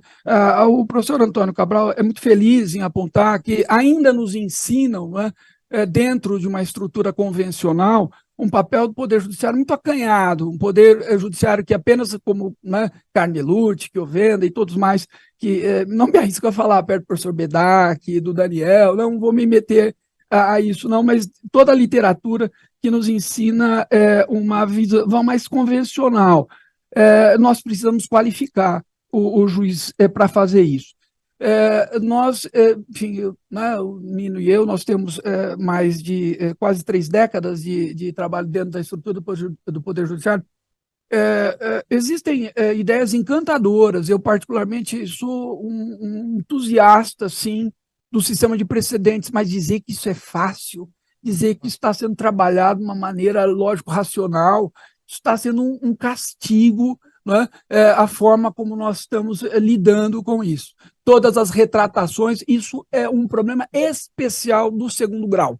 Não se vive isso no primeiro grau, não se vive isso no terceiro grau. É normalmente um grande problema no segundo grau.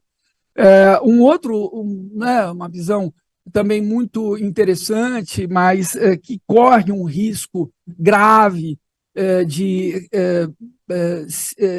gerar acidentes, é o processo estrutural.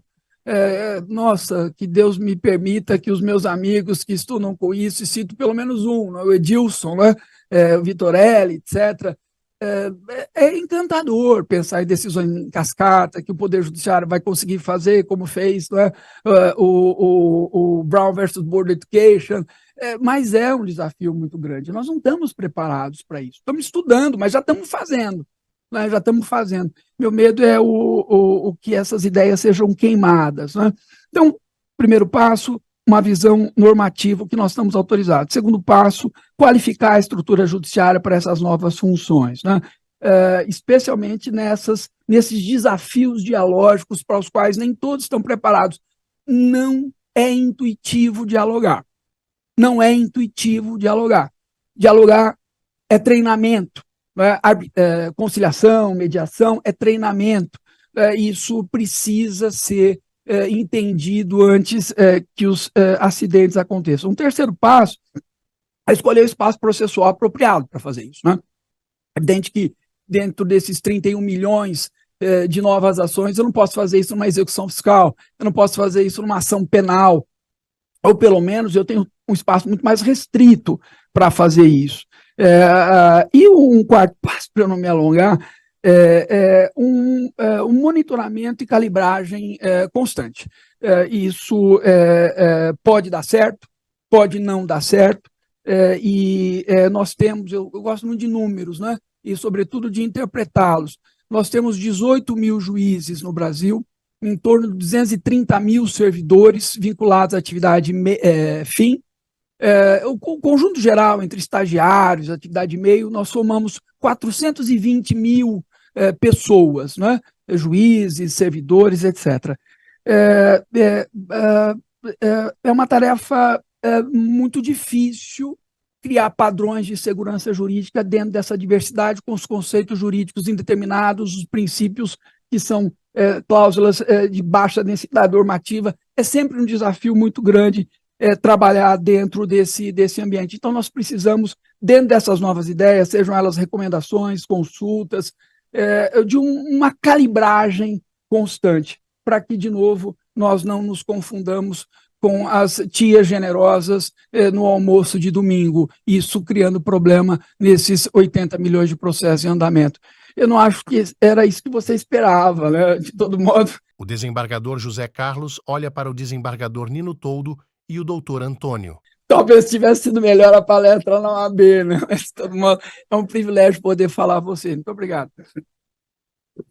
Imagem lateral da bancada. O desembargador Nino Toldo e o doutor Antônio aplaudem. O desembargador Nino Toldo ajusta o microfone à frente.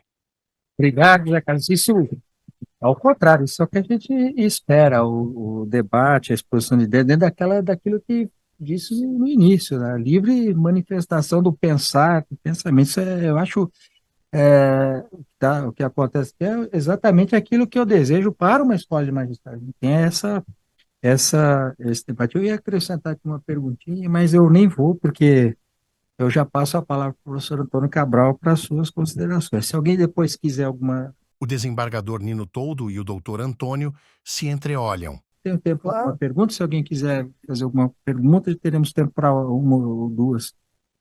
Professor. Bom, obrigado, desembargadora. Realmente, eu acho que a gente concorda mais do que discorda, aparentemente. Eu acho que eu concordo com quase tudo o que você falou, Zé Carlos, porque me parece que é uma preocupação minha também que tudo isso seja procedimentalizado, né? No livro, quando eu vou falar da consulta, eu vou trabalhando o procedimento de consulta, competência, legitimidade. Um dos pontos que eu me deparei, por exemplo, foi se o parecer consultivo, a opinião consultiva do juiz deveria ser fundamentada.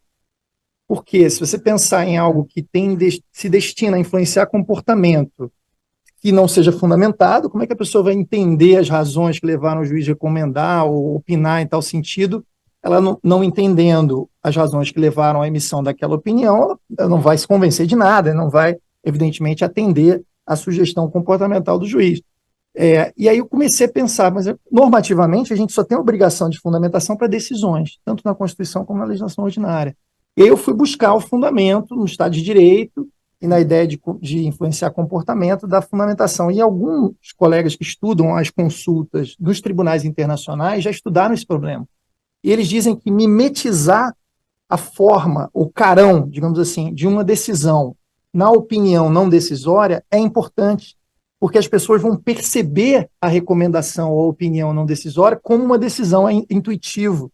Então, a fundamentação cumpriria. Então, a minha preocupação sempre foi de procedimentalizar isso, mas concordo totalmente que a gente tem que explorar, me parece, e o desafio daqui para frente eu acho que é um pouco isso, explorar essas novas funções e ver como elas vão ser desempenhadas na prática. E me parece, a experiência com a cooperação judiciária tem sido essa, me parece que quando os juízes perceberem como é feito, vai perder o estranhamento, e isso é contagioso. Com a cooperação a gente vê muito isso, né, Mário? Os juízes às vezes falam, como é que eu vou fazer um negócio desse que não é intuitivo? Como o Nino dizia aqui. Se não é intuitivo, você tem aquela barreira de iniciar, porque você não tem um modelão, ninguém fez antes na tua vara, o colega do lado também não tem um modelo, como é que eu vou fazer? Quando os juízes percebem como é feito e veem que não é nenhum bicho-papão, eles vão começar a tentar e a testar para ver se funciona. E aí uma outra questão, me preocupa também a questão dos limites normativos. e a separação de poderes, tanto que eu estava dizendo que às vezes o judiciário não deve decidir certas questões. Agora, veja que se preocupar com a separação de poderes, se preocupar com essa procedimentalização, é se preocupar, de alguma forma, com limitadores da função jurisdicional, né? E isso é importante para que os juízes não, por aquele voluntarismo ou um ativismo desenfreado que você falou, não domine nessa abertura funcional que eu estou propondo.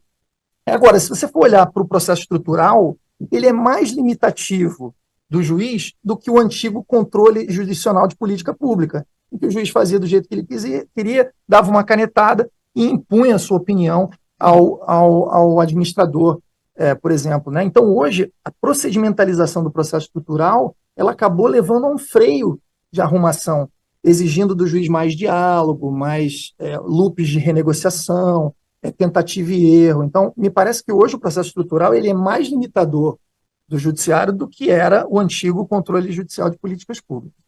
E aí eu chego na questão da especialização do juiz e na qualificação do juiz. Sem dúvida, a gente pensar essas coisas novas exige capacitação, treinamento, atualização, que é um papel fundamental das escolas. E um debate como esse aqui nos possibilita estar discutindo isso. Lá no Ministério Público, a gente tem sempre sempre um debate da gente tentar também se atualizar e estar atento a essas novas formas de atuação. Só que é bom falar no judiciário isso, que é algo que eu falo há muitos anos, né? O judiciário brasileiro tem quadros espetaculares. Espetaculares.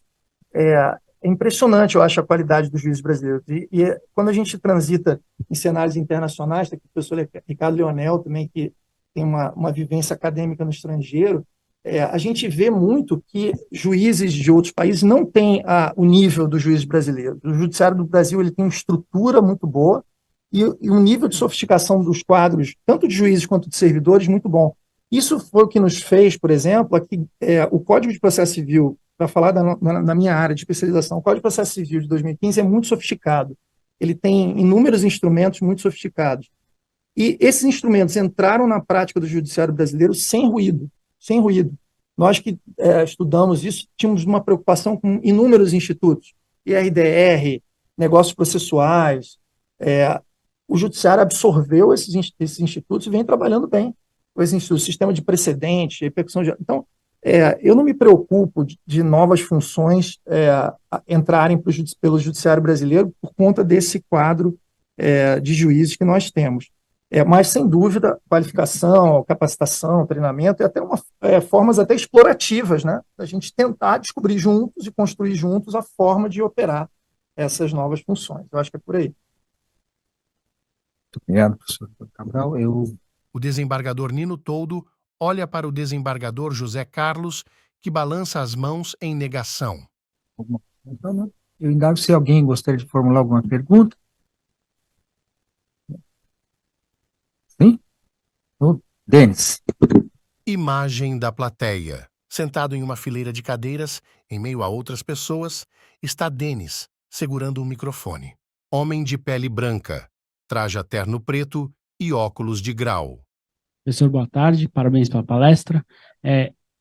Primeiro, perguntar, pelo que eu entendi de sentença exortativa, essas ADPFs do Supremo, por exemplo, a ADPF das favelas, a ADPF 347, do estado de coisas inconstitucionais, no estado de coisa constitucional nos presídios, seriam, em princípio, essas sentenças exortativas. E sendo, eu queria saber a sua opinião sobre essas questões, que, por exemplo, na 347, o Supremo decidiu o seguinte, olha, o Executivo Federal dos estados tem que estabelecer um plano quanto aos presídios, e depois o Supremo vai homologar e vai decidir se esse plano é bom ou é ruim, se tem que adequar.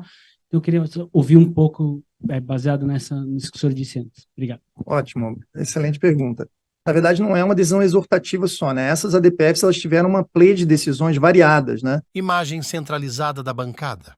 E vejam como elas, às vezes, ali foram utilizadas como um processo estrutural. No caso dos presídios, do Estado de Coisa Constitucional, sem dúvida, e essa das operações policiais nas favelas do Rio de Janeiro, sem dúvida.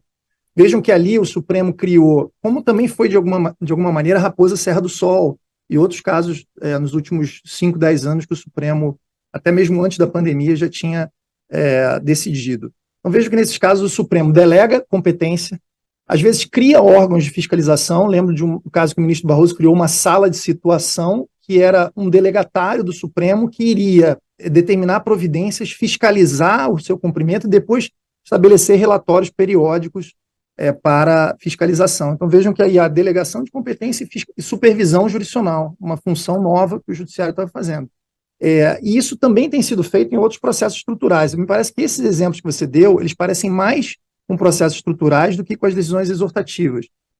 Mas pode ser um conjunto de medidas, né? Pode ter delegação de competência, pode ter decisão exortativa, pode ter fomento à autocomposição, pode ter negócio processual, cooperação judiciária. Então, é aquilo que eu estava falando da caixa de ferramentas. Os juízes percebendo a quantidade de funções que eles hoje são chamados a praticar e os instrumentos que existem para o bom cumprimento dessas funções, podem começar a visualizar onde cada função deve ser útil, eficaz e adequada.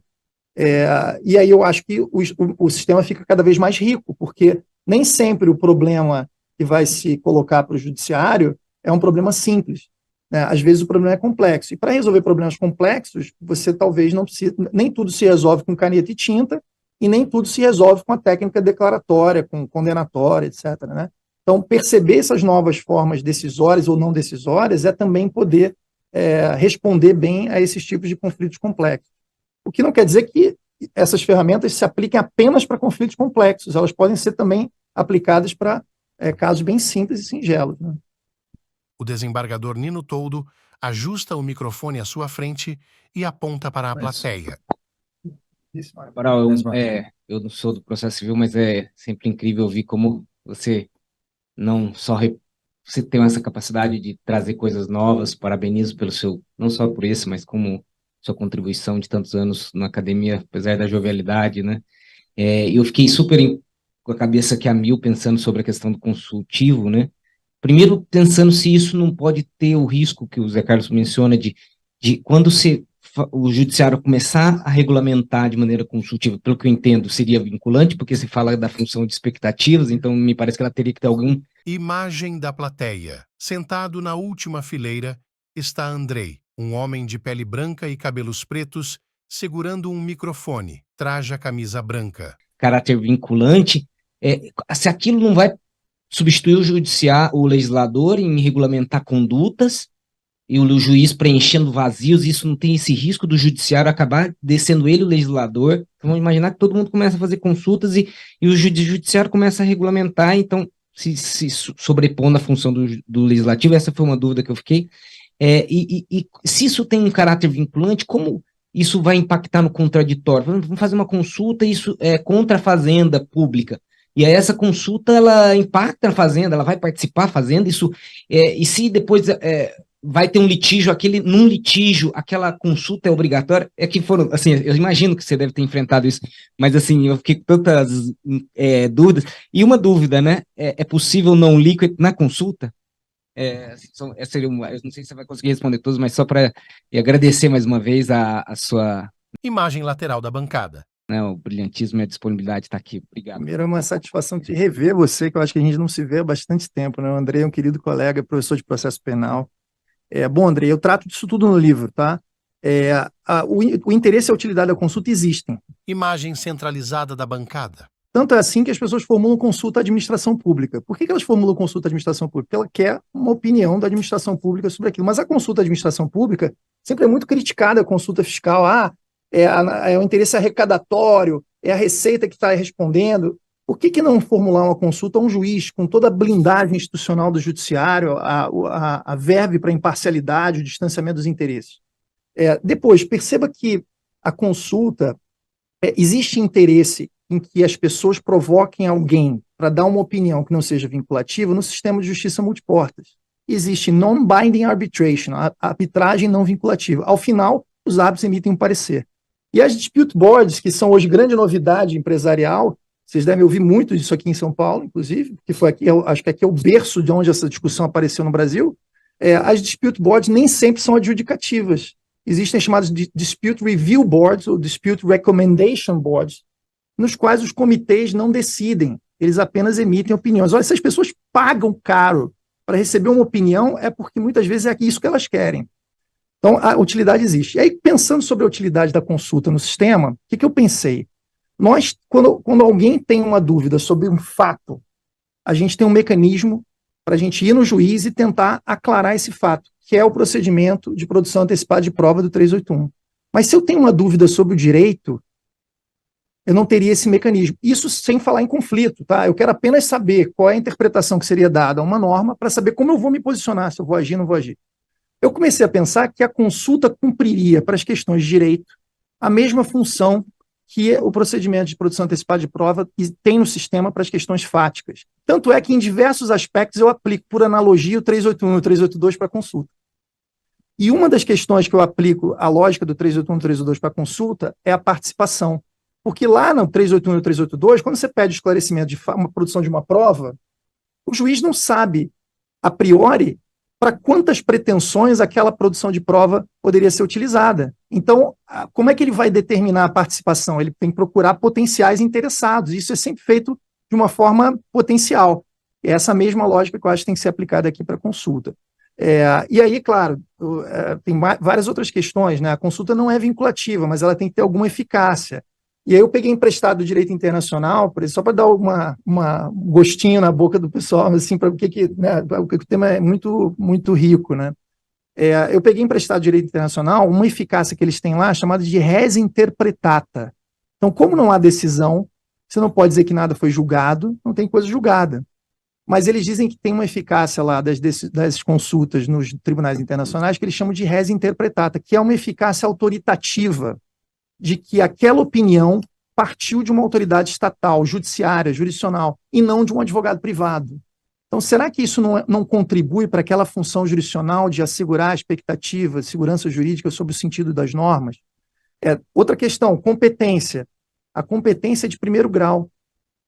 Tirando hipóteses de competência originária, se eu quiser consultar alguma questão sobre extradição, né, ou homologação de sentença estrangeira, que é competência originária de tribunal, respeita-se a regra geral de que, não havendo norma específica de competência originária, a competência do órgão de menor hierarquia, competência de primeiro grau. Sabe qual é o barato da consulta? Em regra, não vai caber recurso. Não vai caber recurso. Como não cabe recurso de tudo no procedimento do 381 ou 382.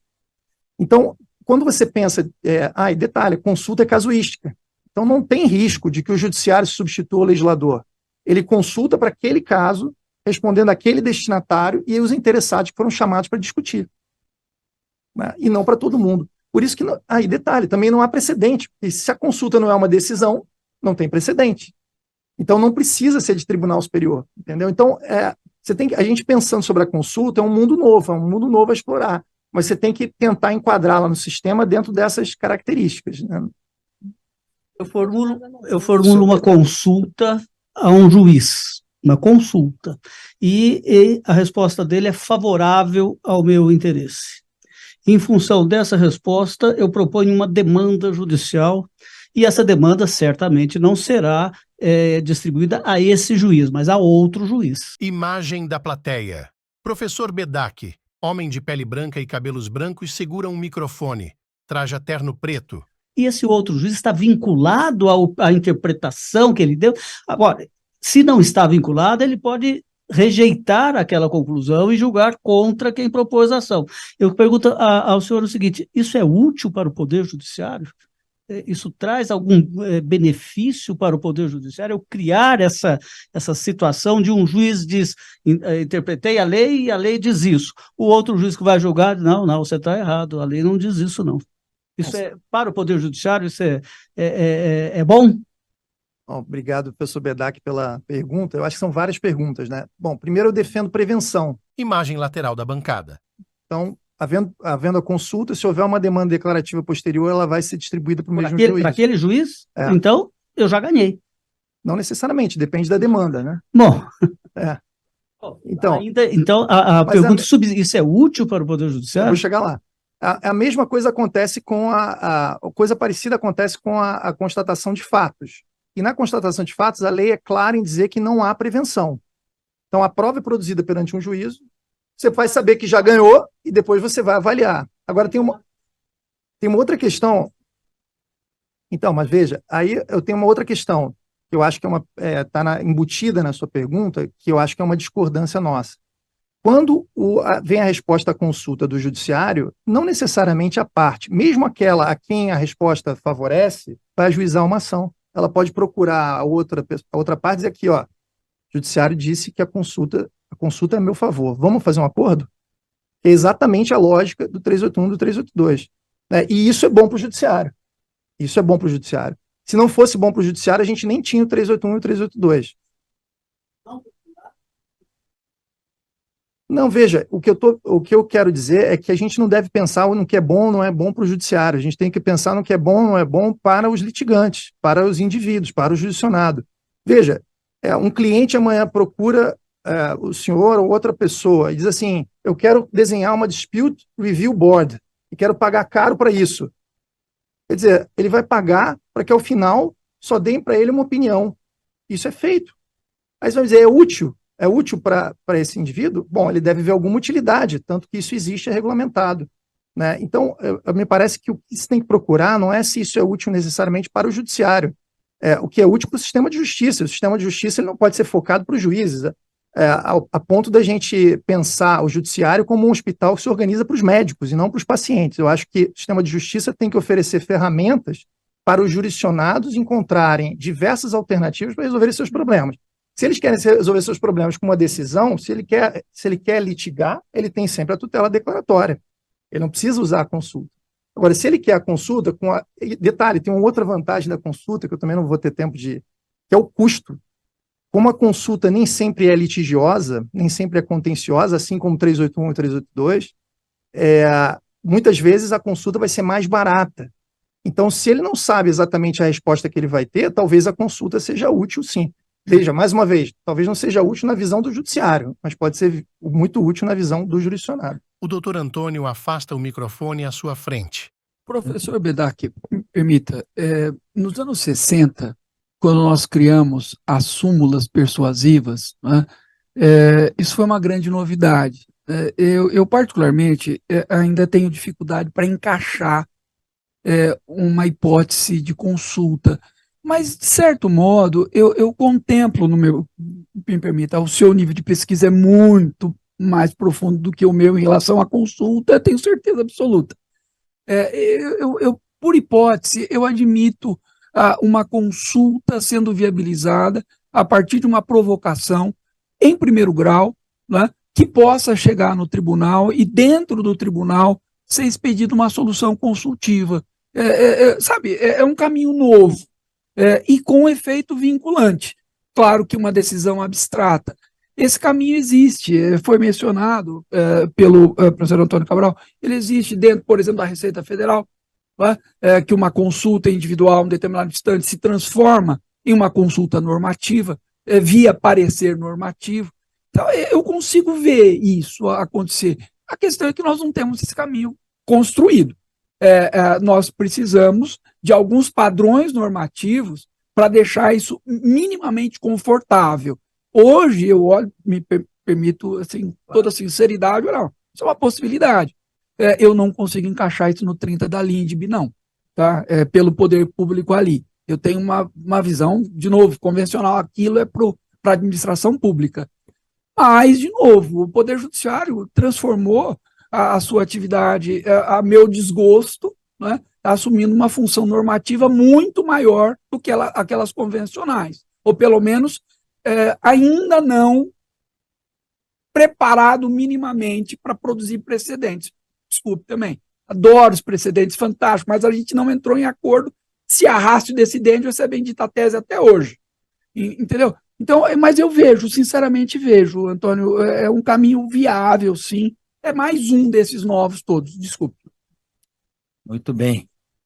Isso aqui é a demonstração do quanto o tema é importante e o quanto aquilo que era a intenção ao propor a palestra e o debate, o quanto isso foi alcançado. E fica, como eu disse há pouco, aquela sensação de quero mais, e nós vamos, não é, Renata, promover mais esse debate, aprofundar esse debate. Eu quero, em nome do Tribunal Regional Federal da Terceira Região, da Escola de Magistrados, da Justiça Federal da Terceira Região, a EMAG, agradecer uma vez mais o professor Antônio Cabral pela sua disposição de vir até aqui participar desse debate, expor o seu pensamento. Quero agradecer a todos os que participaram do debate, especialmente o meu querido amigo José Carlos Francisco, também diretor da EMAG. Quero agradecer o professor Bedak, aqui presente, que abrilhantou nossa palestra, com a sua sempre lúcida manifestação. E eu, a propósito disso, eu dizia, eles, quando conversávamos aqui antes do início da palestra, eu me lembrei de uma passagem com o meu querido e saudoso professor Alcides Jorge Costa, quando numa aula da pós-graduação sobre os princípios da tributação, nós, ao término daquela aula, eu e alguns colegas dissemos a ele: professor, estamos com mais dúvida agora do que antes. E ele olhou para a gente com aquele olhar. Quem conheceu o professor, né, professor, quem conheceu o professor Alcides Jorge Costa sabe. Ele respondeu: ótimo, querem certeza? Vamos para a graduação.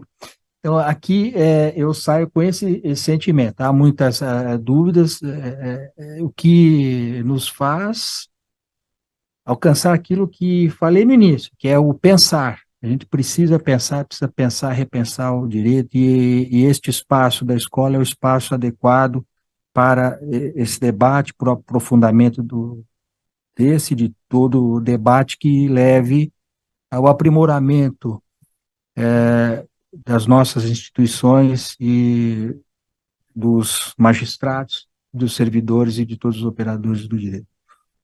Quero agradecer a presença aqui, além do professor Bedak, que mencionei, também do professor Daniel, do professor Ricardo, das minhas queridas amigas e colegas aqui do tribunal, Renata Lotufo, Antônio Morimoto, Cristina Mello, a presença do meu querido amigo desembargador federal Flávio Lucas, lá do Tribunal Regional Federal da Segunda Região, doutor Mário Guerreiro, meu amigo Paulo César Neves, companheiro de lutas. Colega de concurso, somos colegas de Colega de concurso, já puxei a orelha dele por ter ido para o Ministério Público. O doutor Antônio, o desembargador Nino Toldo e o desembargador José Carlos olham sorridentes em direção à plateia. Mas nós recebemos aqui Cristina, Morimoto, nós nos vingamos. E quero agradecer, estiveram aqui também a Procuradora-Geral Juliana Gonzaga, Luiz Nassif, enfim, a todos que nos assistiram pela internet. Recebi aqui algumas mensagens e, enfim, agora eu convido a todos aqui presentes para o coquetel de lançamento do livro do professor Antônio Cabral, Jurisdição sem Decisão, Non Liquid e Consulta Jurisdicional no Direito Brasileiro, que foi publicado pela editora Juspódio. Muito obrigado e declaro, então, encerrada esta sessão. Muito obrigado. O doutor Antônio, o desembargador Nino Toldo e o desembargador José Carlos aplaudem. Fundo cinza. Ao centro, em letras vermelhas e azuis, EMAG. Esferas coloridas emolduram a letra G, formando um triângulo.